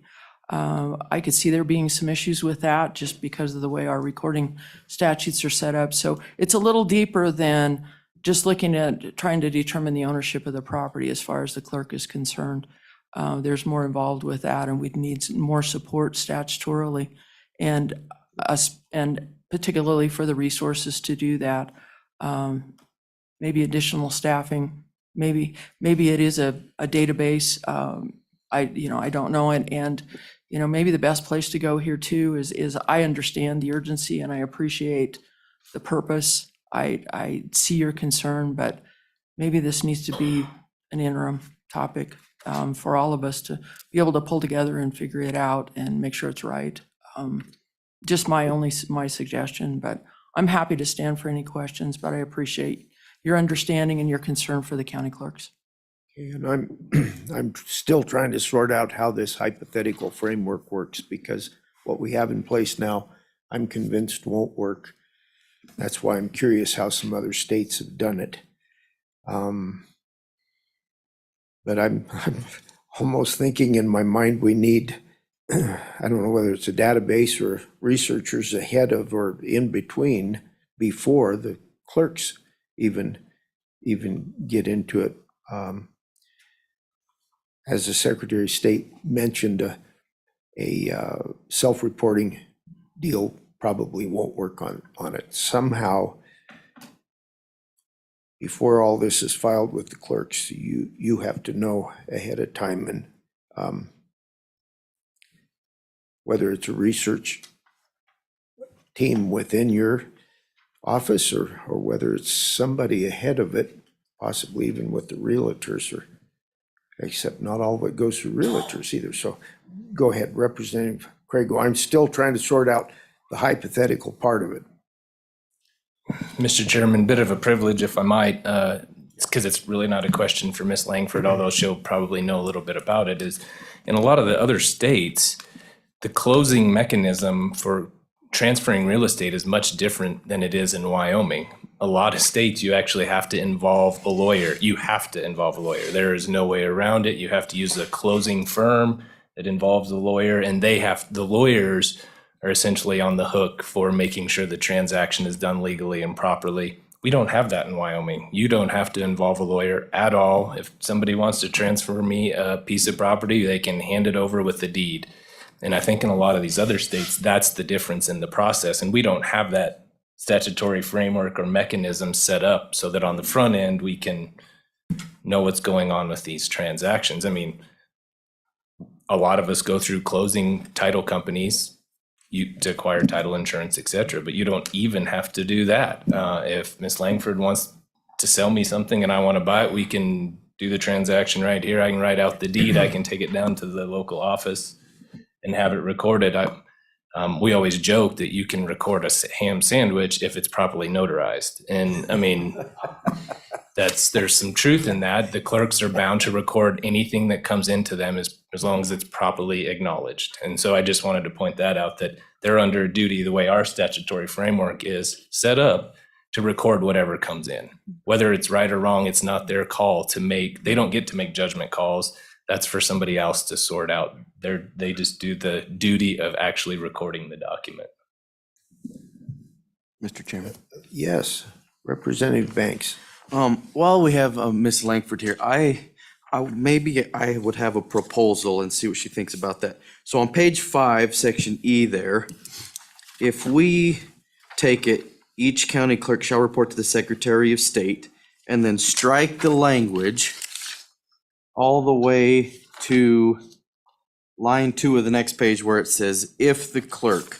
So we said each county clerk shall report to the Secretary of State if the clerk suspects that agricultural land was purchased. That gives them off of, they shall report all of this. It's if they have a suspicion, if the realtor came and said, hey, you might want to let the Secretary of State know, that takes the burden off of them a little bit. If we were to strike that language, and maybe it's not enough. Curious to see what you think about that. I might comment on it. I'm concerned with what you're doing may undermine what you're trying to accomplish in the bill. This amendment, I'm not sure how I think it affects the bill and the spirit of what you're trying to do. So somehow we have to figure out that this is land is owned foreign ownership, and that would be illegal. That's what you're trying to do in your bill, and still doesn't answer how we're gonna, I don't know. Do you have any response on that? Mr. Chairman, Representative Banks, I would feel nervous about that proposal just because I think there's liability there. I don't know how you pick and choose who you're going to report. There are so many names and so many entities and so much involved there. And again, going back to the clerk's duties, we don't have any authority to really look at the documents and critique the documents. You have to have a ticket at the bar license. You have to have a bar license to do that. That's an attorney's job. We're not allowed to really do that. We just can look for completeness. But thank you for the question. Representative Davis. Mr. Chair, sounds like we need to get the FBI involved in here so we can get a background check on everybody. Okay, Further questions for the clerks? Okay, other testimony. I'm gonna go with, I'll wait. We got somebody on their way up. Ruben, if you're good.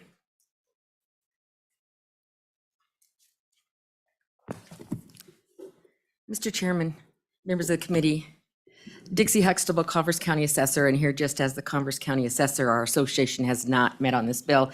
And we were not going to make comment until my great esteemed friend, I think she's a friend, mentioned us in her testimony. So we will step up and have a conversation. As far as this bill was concerned, the assessors could administer what was in the bill, put it on the notice, was no problem. So we were kind of sitting back, contemplating this bill. Our first instinct was, how are you going to know when that deed is filed, what the citizenship of that person that's receiving that property? So we get the deed after the clerk gets it. We're not the first stop, we're the last stop. And we are recording the transfer of ownership for tax purposes. We have nothing to do with happens before. And if it's not recorded at the clerk's office, a public document, we don't ever see that transaction.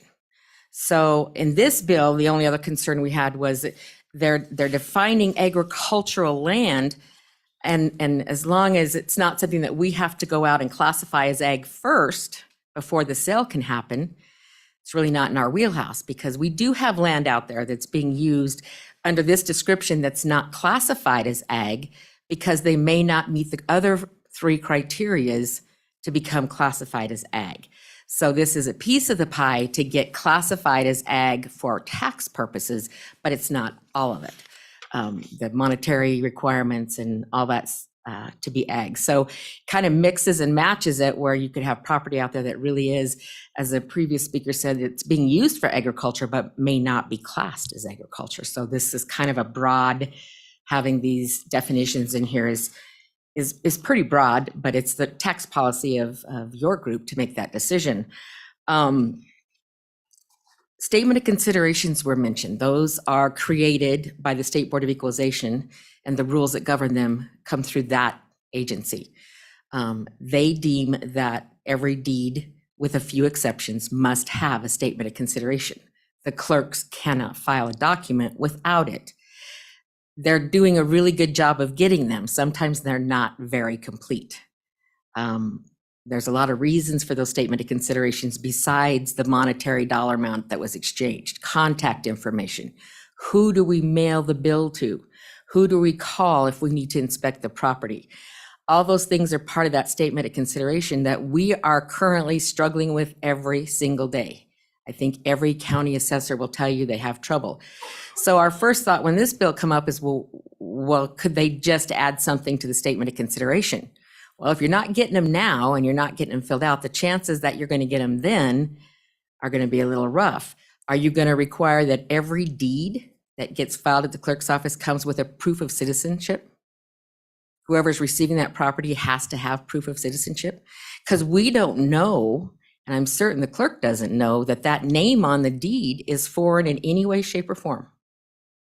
Converse County has some foreign-owned property, and you wouldn't know it except that occasionally the bill gets sent to Canada. The name doesn't reflect anything. May or may not be recorded where it needs to be at the Secretary of State. So there is a lot of concerns that the assessors have with this, but certainly we're not going to be the first stop they're going to go to, we're the last stop. And with that, I would stand for any questions. Yes, Representative Craigo. I feel a little bit like a broken record, Mr. Chairman. Thank you. I'm asking another question about cost. So the bill, both bills that we've discussed this morning require a statement be put on the tax notice that goes out, or on the assessment notice, excuse me. Maybe it's both actually. Sir, I believe so. Is there additional, just so we can check this box off, will there be additional cost to include that language on all the notices around the state? Mr. Chairman, Representative Craigo, at this point, I would say no, but there are more bills coming through that require additional language added to both the notice of assessment and to the treasurer statements. And at some point, the back of that page is going to get full enough that we have to send a second page with our notices, at that point, there would be an additional cost. Right now, there would not be, but I just don't know how all the bills will fall through, so. Most of the costs would be accrued before it gets to your office, is my guess, because you're the last one on the list. Mr. Correct. Chairman, in regards to printing the notices and putting the statements on the notice, if that was the question, then that is my office. That is a line item in my bill, as in the treasurer has the responsibility for paying for the tax bills to be sent to the people. And if there's a statement that needs to be included, they would have to make sure that that gets added on there, just additional language if there's room to put it. You may have helped us with another piece of this, the questions that we've got. The ag classification, if we had a Trona mine currently operating in the state and they wanted to expand, the land that they would expand to could be reclassified from agricultural to industrial, I suppose, and they might be able to proceed with their project. Is that correct?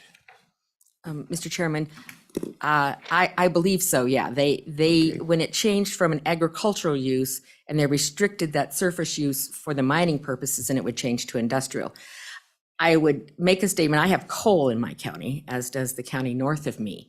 And a lot of that land is owned by the coal company, which I don't believe is a foreign company at this particular point, but the reclamation of that land. So during the period that they own it, they allow that to be leased back for agriculture purpose. That's part of their agreements. So we will take it out of industrial at some point when it's being reclaimed and move back into a grazing status. And so it does change, even though the ownership didn't change, the use may change and the taxability may change. And every case is specific to the owner and the leasee and the purpose of the use. Okay, thank you. Any further questions? Thank you. Okay, yes, we have at least one more here, and we're gonna save you for last.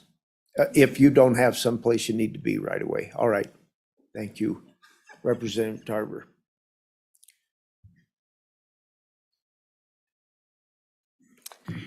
Good morning, Mr. Chairman, members of the committee. I'm Lori Urbakite, representing the Wyoming Realtors. We have not taken a position on this bill or the previous one, but I do want to clarify that we are governed by the Federal Fair Housing Act, and we cannot discriminate based on national origin. We also, now if it's just ag land and there's no house involved, I think maybe there's some wiggle room there, but our code of ethics also prohibits us from discriminating based on national origin. We had a lengthy discussion about this at our recent state meeting. And everybody appreciated and understands and supports that we don't want federal or foreign governments owning our ag land. We get that. But we don't want to be the police that figure out who's foreign and who's not. The only way we could know that in advance is if we take a photo ID and take a copy of that for every single buyer or seller we deal with. Because if we do it for one, we have to do it for them all. So it puts us in a difficult position. I think whether this passes or not, whether the other one passes or not, we will probably continue to sell real estate in Wyoming the same as we always have. And that is non-discriminatory. So if someone is a foreign national and they buy, and we have no way of knowing that, we're hoping that we're not liable for any of of violating this particular act. And I'd be happy to answer any questions. None? No questions. Thank you. Thank you. Representative Tarver. Well, let's see. There's someone ahead of you. Is there anybody else that's gonna, because okay, we've got a couple of guys ahead of you. And believe me, I'm not putting you off. I'm just saving the best for last. Thank you, Mr. Chairman. Keith Kennedy on behalf of Wyoming Ag Business Association, as well as the Wyoming wheat growers. As a concept, the wheat growers certainly support this. I would suggest, and it's been mentioned earlier, I really believe that this needs to be an interim topic. I think one thing that could alleviate some of the concerns is to confine this to the surface estate, for one thing. Several other states have done quite a bit of work on this, and they vary widely. One of the elegant solutions for surface ownership, for example, for mines, and I can't recall which state, but they allow ownership of the surface as long as it is leased to someone who would be qualified as an owner otherwise, so that a domestic, as in within the US, is who is operating the surface or controlling what takes place on the surface. And there's also a wide variety of penalties. And I would suggest that you look up Indiana Senate Bill 388, which passed last year, and their penalty is forfeiture. It is not simply a fine, it is forfeiture of the property. So we have a wide variety of what states have done. And to the northeast of us, ownership is prohibited by any corporation unless it's closely held, as far as farmland is concerned. But citizens of a country to the north of us can own property in that state as well. So I really feel that this topic needs a lot of work on the interim. And I would also suggest some of the other issues we've heard with regard to recording. I have operated some in another state, and our family was required to have a certificate of good standing as a foreign entity, because we're actually an LLC in Wyoming, before we were able to record a deed to transfer property to our LLC. And with that, I'd welcome any of your questions.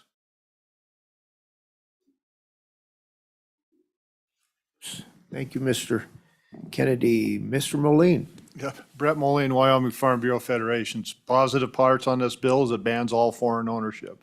That supports my members' policy. The part that is limited to is just the agricultural. That doesn't go as far as what my policy supports.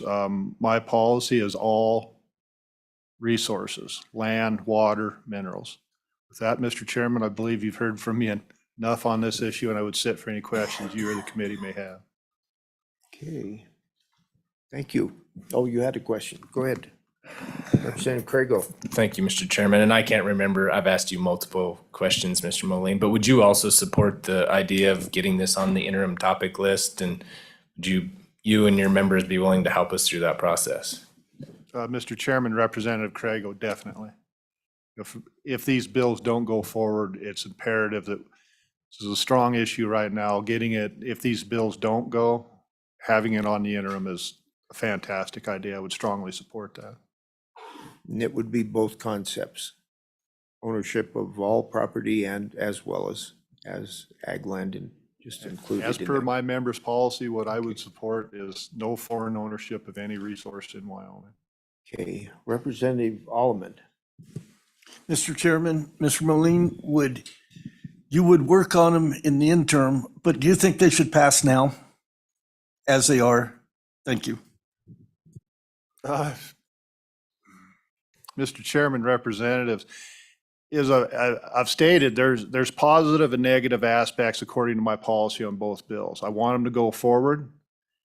I'm kind of supporting both of them. So to go forward, I would really appreciate the discussion. But yes, to go forward, yes. But should they not, the interim would be a very appropriate place to work this issue further. So I danced all the way around that, sir. I'm sorry. Thank you. Thank you. Thank you. Representative Tarver, you want to come on up?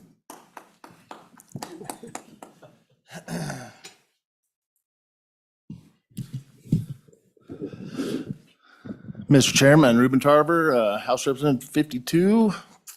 I am in full support of both of these bills. I typically would agree with shoot first, shoot second, shoot some more, than ask questions. And I think these bills go at it just like that. But I am very concerned that we need to urge caution. I don't think these bills are ready. And I would fully support that we take them to the interim, knock the sharp edges off. 5 million is nothing compared to what could fiscally happen to our state. We don't know the ripple effects of these bills. I fully support what you guys are trying to do, but we really need to sharpen this knife. And I don't think they're ready. And with that, I'll stand for questions. Committee, questions? Okay. We're done with public testimony. It looks like it. Committee, what's your pleasure? Move the bill. Been moved by Conrad, seconded. Seconded by Slagle.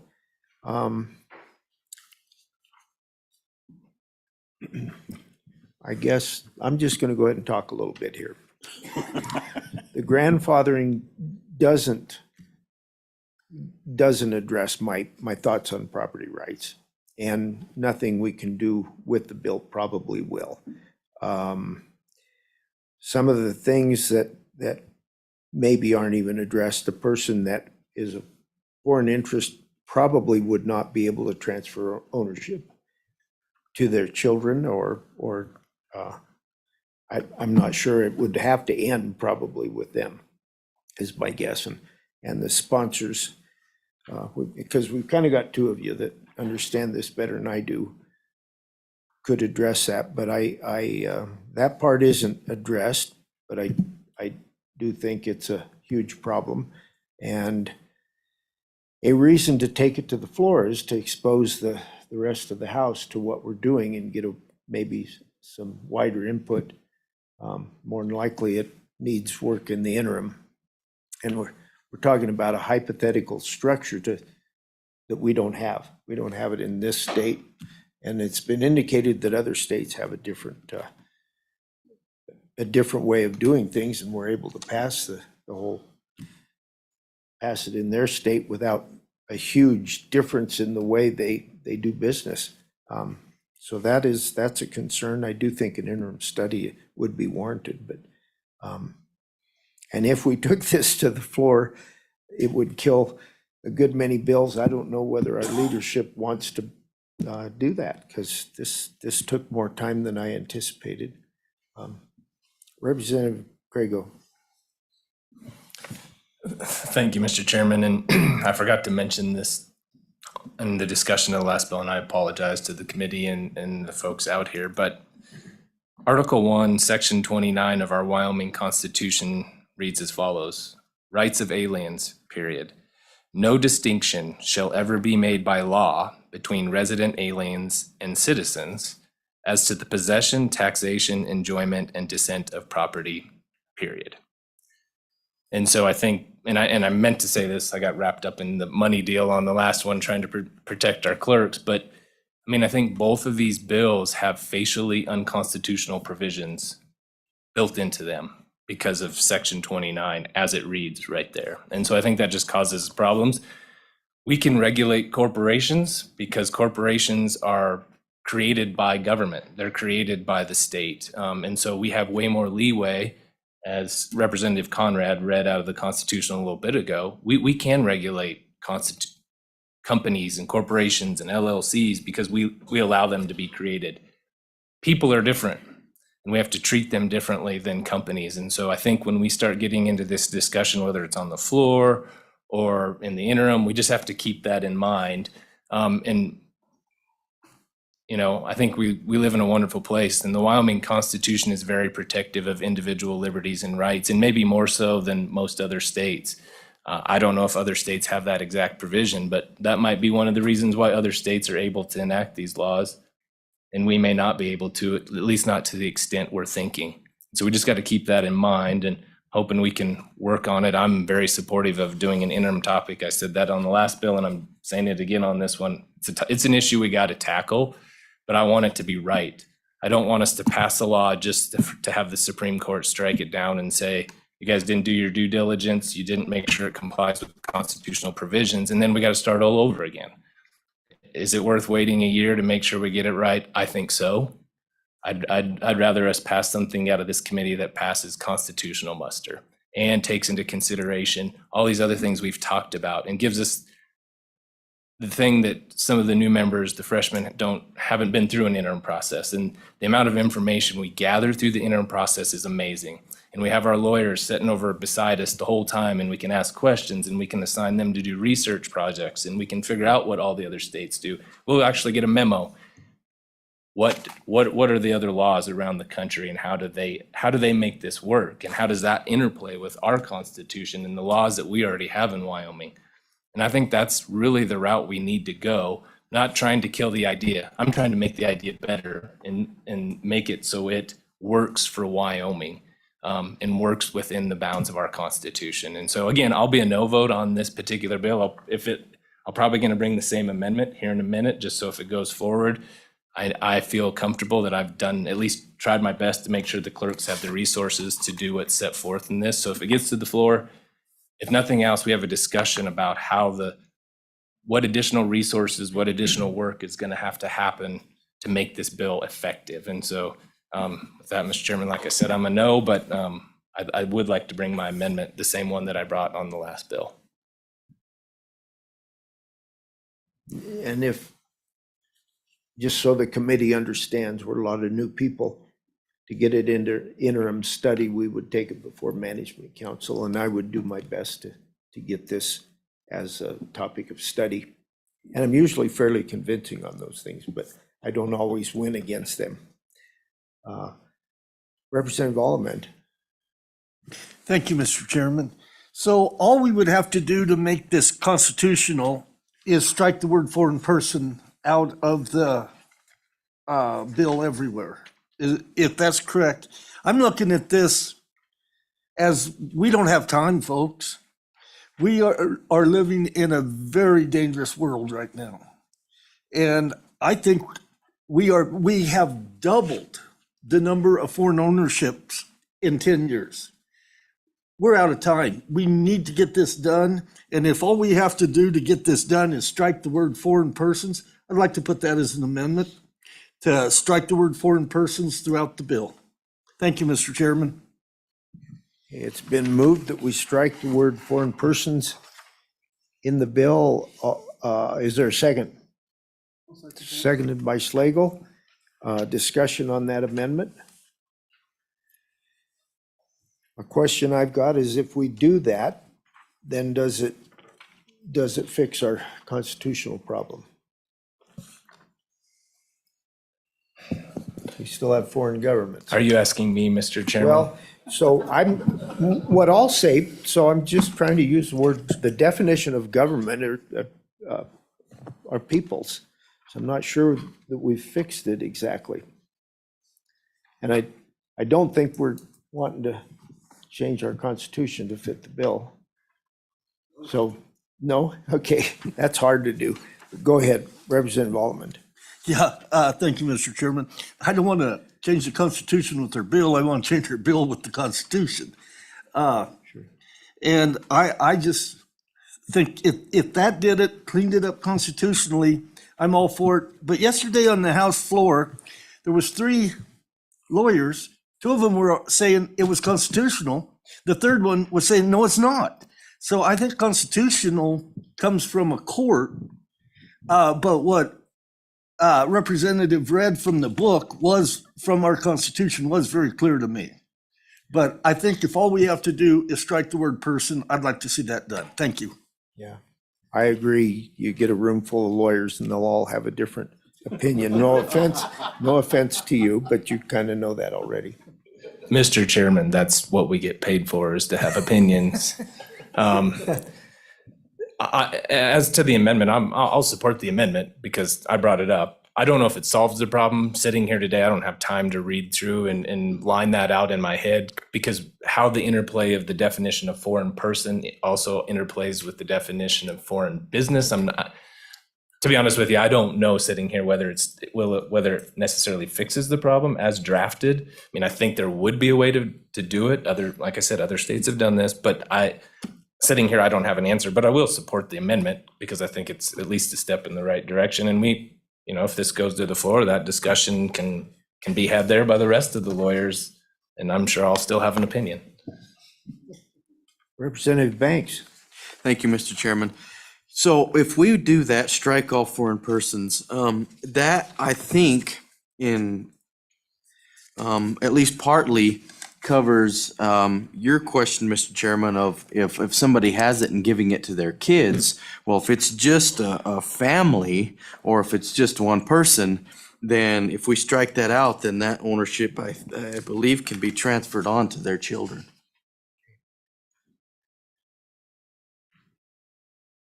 Still doesn't fix my thoughts on property rights. And the committee needs to think about what the quickest way of, this is a problem. We know that. The quicker we can fix it, as Representative Alleman said, the better. If we did get this thing passed, my guess is we'd have to wait a few years on the court process to see if it is. I don't know how long it would take, honestly, but they're so slow, could take a while. Question on the amendment. Yes. Question on the amendment. All those in favor of the amendment to strike foreign persons, say aye. Aye. Opposed? No. No. That amendment passes. Chairman Eklund, Yes. I have a question. Yeah, we won't have time to go through all of those, but we will get that done. I'm asking specifically on the definition of foreign person in Roman, on page 318, on number 4, and then it defines, are we striking all of that clear through page 4, line 4? Yeah, we do define it. I believe so. Is that correct? Is the committee okay with that? We'll strike the whole definition of foreign person as part of that. I don't know, we should have had that discussion before we voted.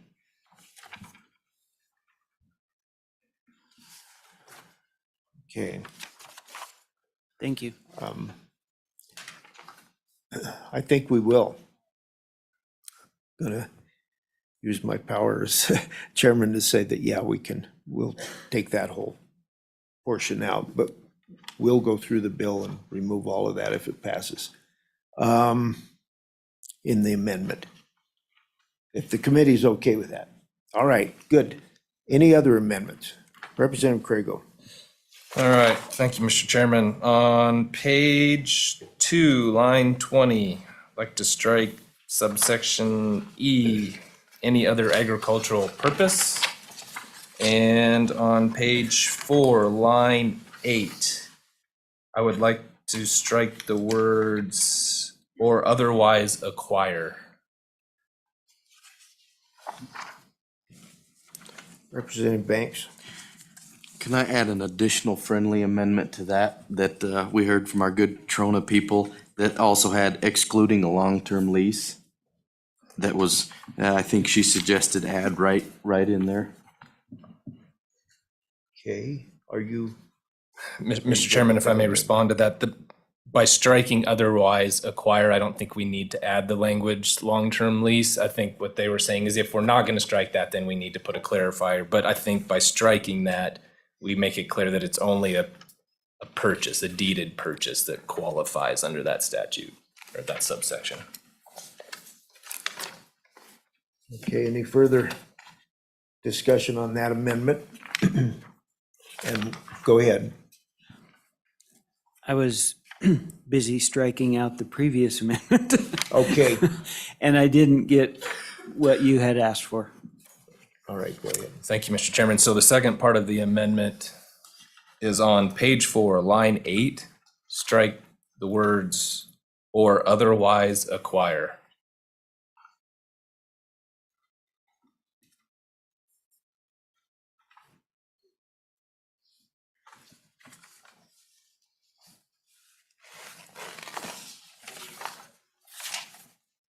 I'm sorry, was there a second on the that second. amendment?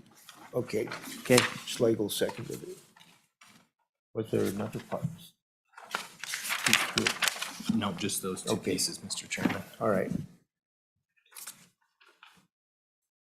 Is the committee ready to vote? No.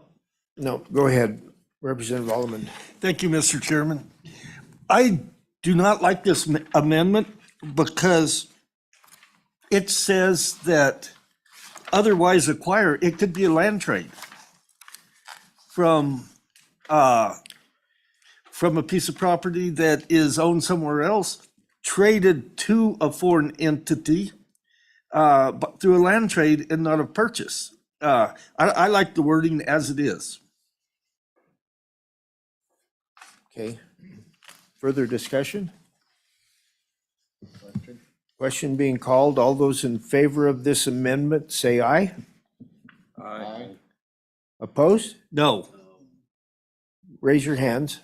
All those in favor, raise your hands. 2, 3, 4, 5. That amendment passes.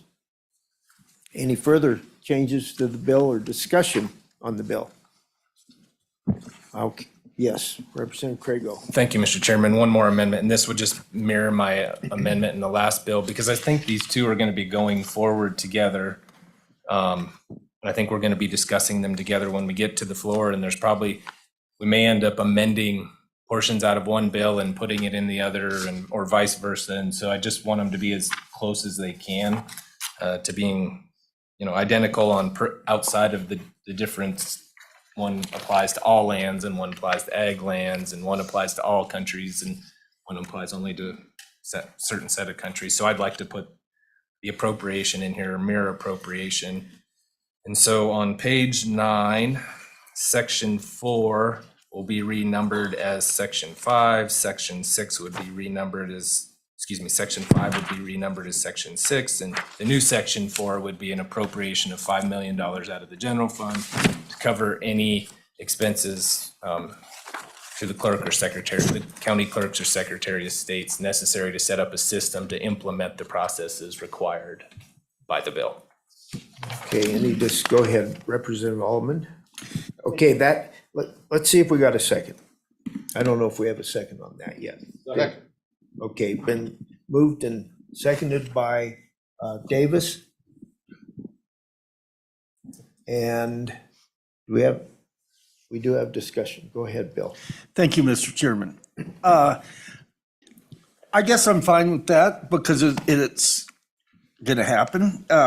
But we don't need it if the other bill passes. We don't need to give them $10 million. So let's put an exception. And I don't know how we word that, but we don't need to give them $10 million if both bills pass. Okay. Thank you. Yeah, Representative. Mr. Chairman, and Representative Alaman's right. I mean, we can deal with that on the floor. If one of them happens to pass, then we can bring an amendment. If this bill's still live, we'll just bring an amendment to take that part out. This is just so if, depending on which one happens to pass, we have it in there. But we can deal with that on the floor. We just need to, I agree. We're going to have a set number of whatever that is. It's going to apply to both bills. We just don't know what that number is, and we're going to have to dig into that to figure it out. Further discussion? All those in favor of the amendment, say aye. Aye. Opposed? No. That amendment passes. Any further discussion on the bill? Representative Schlegel. One question I had is, the section E on page 5, talking about county clerks. I wonder if with all the heartburn with the county clerks and them not having really any authority to do anything, do we want to just strike that whole paragraph from basically 21 on page 5 to line 4, page 6? Just a question for the committee. Well, why don't you make the motion and we'll see if there's a second and we can discuss it.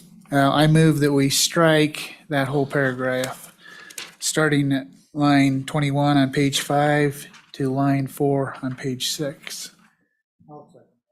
It's been seconded by Allred. Discussion on that? How does it affect the bill? Representative Alderman. I'm in favor of that amendment because if we make that amendment, we do not need the $5 million in this bill or the $5 million in the other bill. Thank you. We haven't addressed how we're gonna administer the law that we're trying to pass here either, but go ahead, Representative Grego. Thank you, Mr. Chairman. I like the effort and I like the idea. I'm with the chairman on this. I don't know where we gather the information if it's not at the county level. And I think this is another, I guess, arrow or quiver, arrow in my quiver to say, this is a great reason we need an interim topic discussion on this, because we can get the county clerks here and say, okay, what do you need from us so that you can do this job we're asking you to do? Where does this information come in? And so that we all understand that process a little bit more and say, okay, here's how we can do this. And so if we take this out, I'm afraid the bill has no teeth. I mean, how are we going to figure out who is buying what and what ownership interest they have and whether they qualify? Now we're just hoping they tell us, and they probably won't, or they'll go set up a shell company and make this all work some other way. I don't know. I'd be worried to take it out because it's gonna, I think, as the chairman alluded to earlier, it's probably gonna get rid of it'll eliminate the purpose or the teeth of the bill. Which one first? I think I'll go with Representative Banks. Go ahead. I think I would agree. I'd like to leave that in there. We can, going forward, work with that process and see how we can do it. If it takes a proof of citizenship or something from the Secretary of State's office that they present to the clerk saying we are legally able to purchase this property. They bring it forth with the deed, anything, but leaving it in there so we do have that.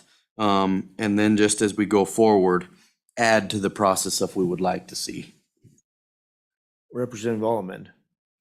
I'd still like to remove it. And then I think we should have another amendment that says if it is found out that you are a foreign owner. Let's deal with this one first. Okay. And then if you've got another one. Well, I was trying to put some teeth in to try and give the committee a reason why we can take this out. Go ahead. Thank you. Put it in there that is, if it is found out that you are by this law not supposed to own this land, and it goes through court, you forfeit the land. And that will give it some teeth so that we're taking it off the back of the clerks and leaving it with them. And I don't think too many people's going to buy the land if they think they're going to forfeit it. Well, thank you. That's a hammer, that's for sure. Representative Conrad. Mr. Chairman, question on the amendment. Okay. Oh, are you good with, we had possibly one more. Okay. Question on the amendment being called. All those in favor say aye. All those opposed? No. Okay, amendment fails. Next amendment.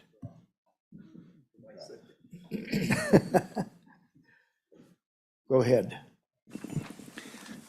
I would like to make the amendment that if any foreign person buys land against what this bill says and is found out, they forfeit it. Thank you.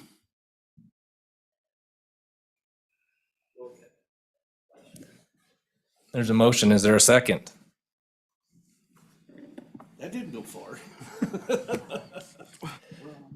Failing to receive a second, the motion dies. Is there any other amendments to this bill? I have a question. Where is this amendment going in? It died. I think It died for a lack of second. died for a lack of second. Okay, Let's move the bill, Mr. Chairman. okay, it has been moved, sensing we're ready to vote finally. Roll call, please. Representative Allemand, Aye. Representative Allred, Aye. Representative Banks, Aye. Representative Conrad, No. Representative Crago, No. Representative Davis, No. Representative Slagle, Aye. Representative Winter, Aye. Chairman Eklund. No. We have 5 ayes, 4 no. Okay. Bill passes with amendments. And if it doesn't make it to the floor or through the process, we'll try to bring it as an interim, both concepts. Next bill for our consideration, I don't have the numbers in front of me yet. Representative Rodriguez Williams, come on. 95. Is that the one you'd rather do first? Because I'm guessing you may have to come to our meeting another day to finish it all. Go ahead. Yes, I promised a break an hour ago. We're, yeah, Hey, Speedy, where are you going? yeah. If 5 minutes, and I mean it this time.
2 minutes are up. And Rachel, this is how morning meetings just go. We don't have enough time, but we'll conduct this to where if you're not able to present your bill to your satisfaction, we're going to have to continue things on Tuesday anyway. So go ahead. And we have people on Zoom. My guess is we're not going to have time to complete the bill and do it justice. So go ahead. See what Good you morning, can do. Mr. Chairman, members of the Ag Committee. Rachel Rodriguez Williams with House District 50. And this morning, I present to you House Bill 95, Working Animal Protection Act, and ask for your favorable consideration. And I'd be happy to explain the bill. Go ahead.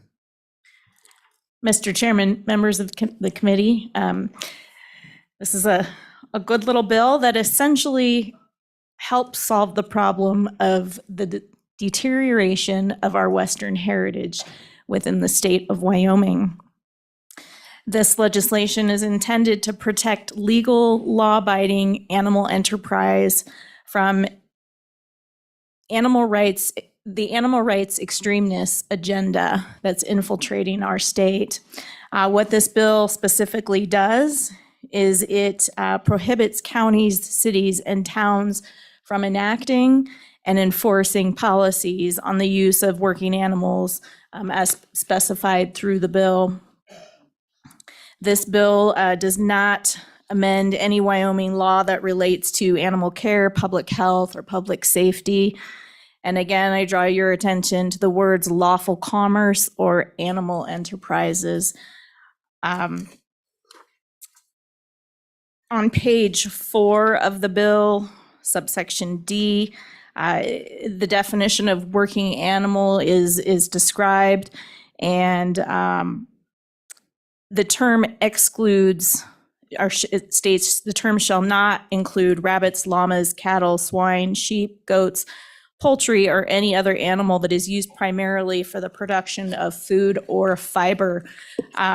Mr. Chairman and members of the committee, local bans on the working animal industry destroys animal ownership, job opportunities, and revenue that animal exhibitors, carriage companies, and others bring to the state for all citizens to enjoy.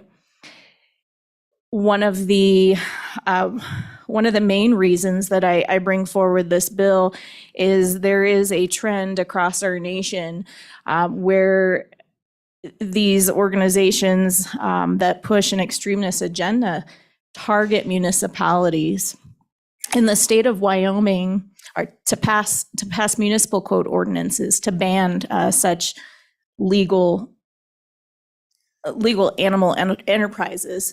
Within the state of Wyoming, many of our rodeos are within city limits and within county jurisdiction as well.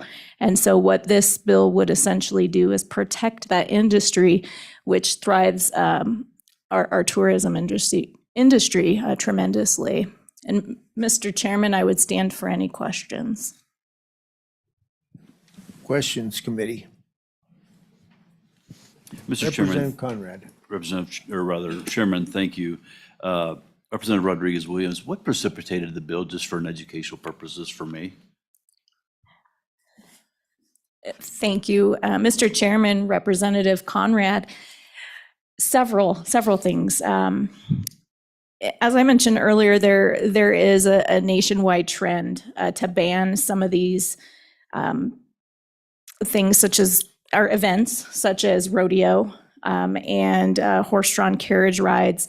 And what you see happening in many states is these bans occurring at the municipal level. That's the level that they're targeted. I can speak specifically in my own community. If you attend the Stampede Rodeo during the summer, during the week of the 4th of July, and you walk downtown, there are people there that are handing out brochures encouraging you to not attend the rodeo and trying to push their agenda. And I can tell you specifically in my community as well, that our rodeo grounds is within city limits. And I know it is as well in other communities. Representative Grego.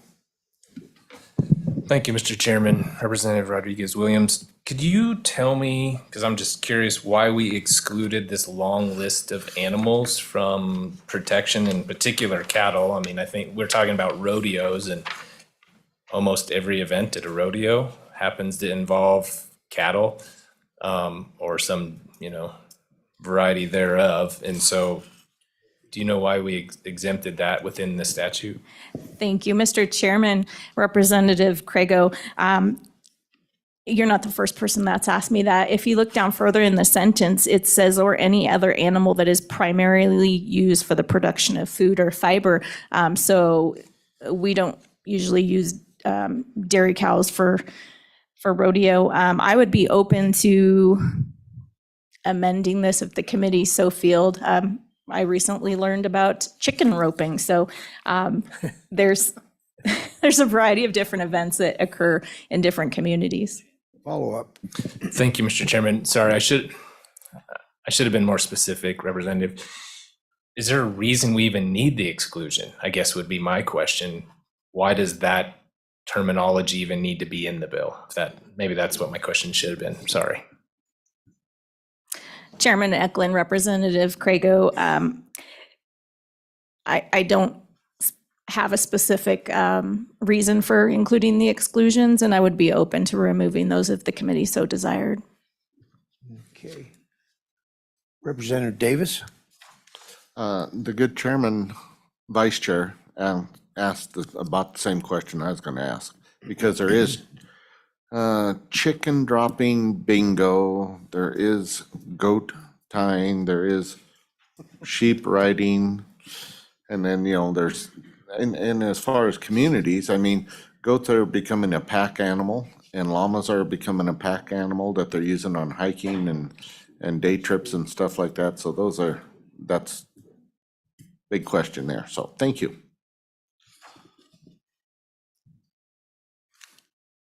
Okay, Representative Schlegel. Thank you, Mr. Chairman. Representative Rodriguez Williams, I assume that by what you said, you would be favorable of us taking out those exceptions of animals that you have listed and would be fine with that, and amending this bill to do that. Mr. Chairman, Representative Slagle, absolutely. Okay. Any further questions? Thank you. Public testimony on this bill? Come on up.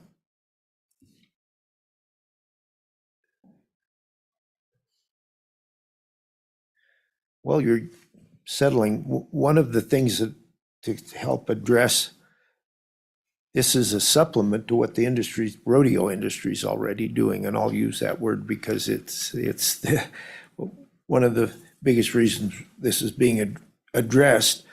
The rodeo industry has for years self-policed and set up rules within the rodeo itself that weren't in place before, that addressed all of the concerns they could think of concerning animal abuse. And but I think we can add further protections to it legally that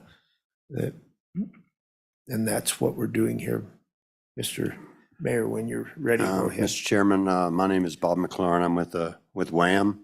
We're opposing this bill because this is a preemption of local authority. We believe that city councils generally know what's best for their communities, and so we're opposing this on the principle of preemption. We understand and appreciate the concerns, but I don't believe that rodeos in Wyoming are in danger of going away anytime in the near future. So we'd ask you to vote no. Representative Conrad.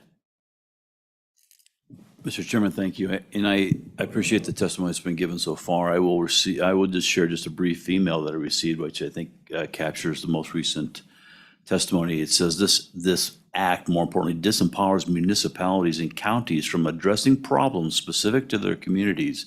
It threatens local control as an overreach of the state government. My question to the most recent testimony is that I believe that it more importantly protects, as Ms. Rodriguez-Williams has pointed out, the ability that we don't have a specific county or city detracting from the overall values that Wyoming carries, specifically, and let's use a county, let's make up a county, Hancock County in Wyoming.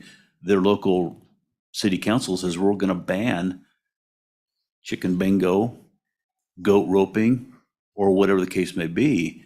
I believe, from my perspective, as a resident of Hancock County, this would ultimately ensure that the other residents are protected in their ability to conduct such rodeos. And I just need some clarification because I feel this really protects our Wyoming values. So for clarity, I appreciate any response.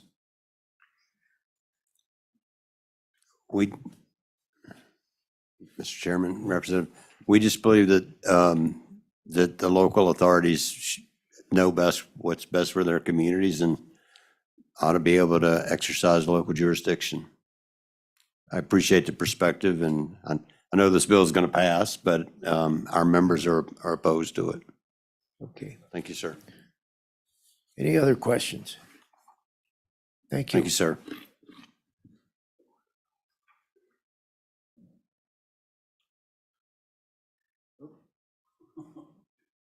Smile on his face, Mr. Chairman.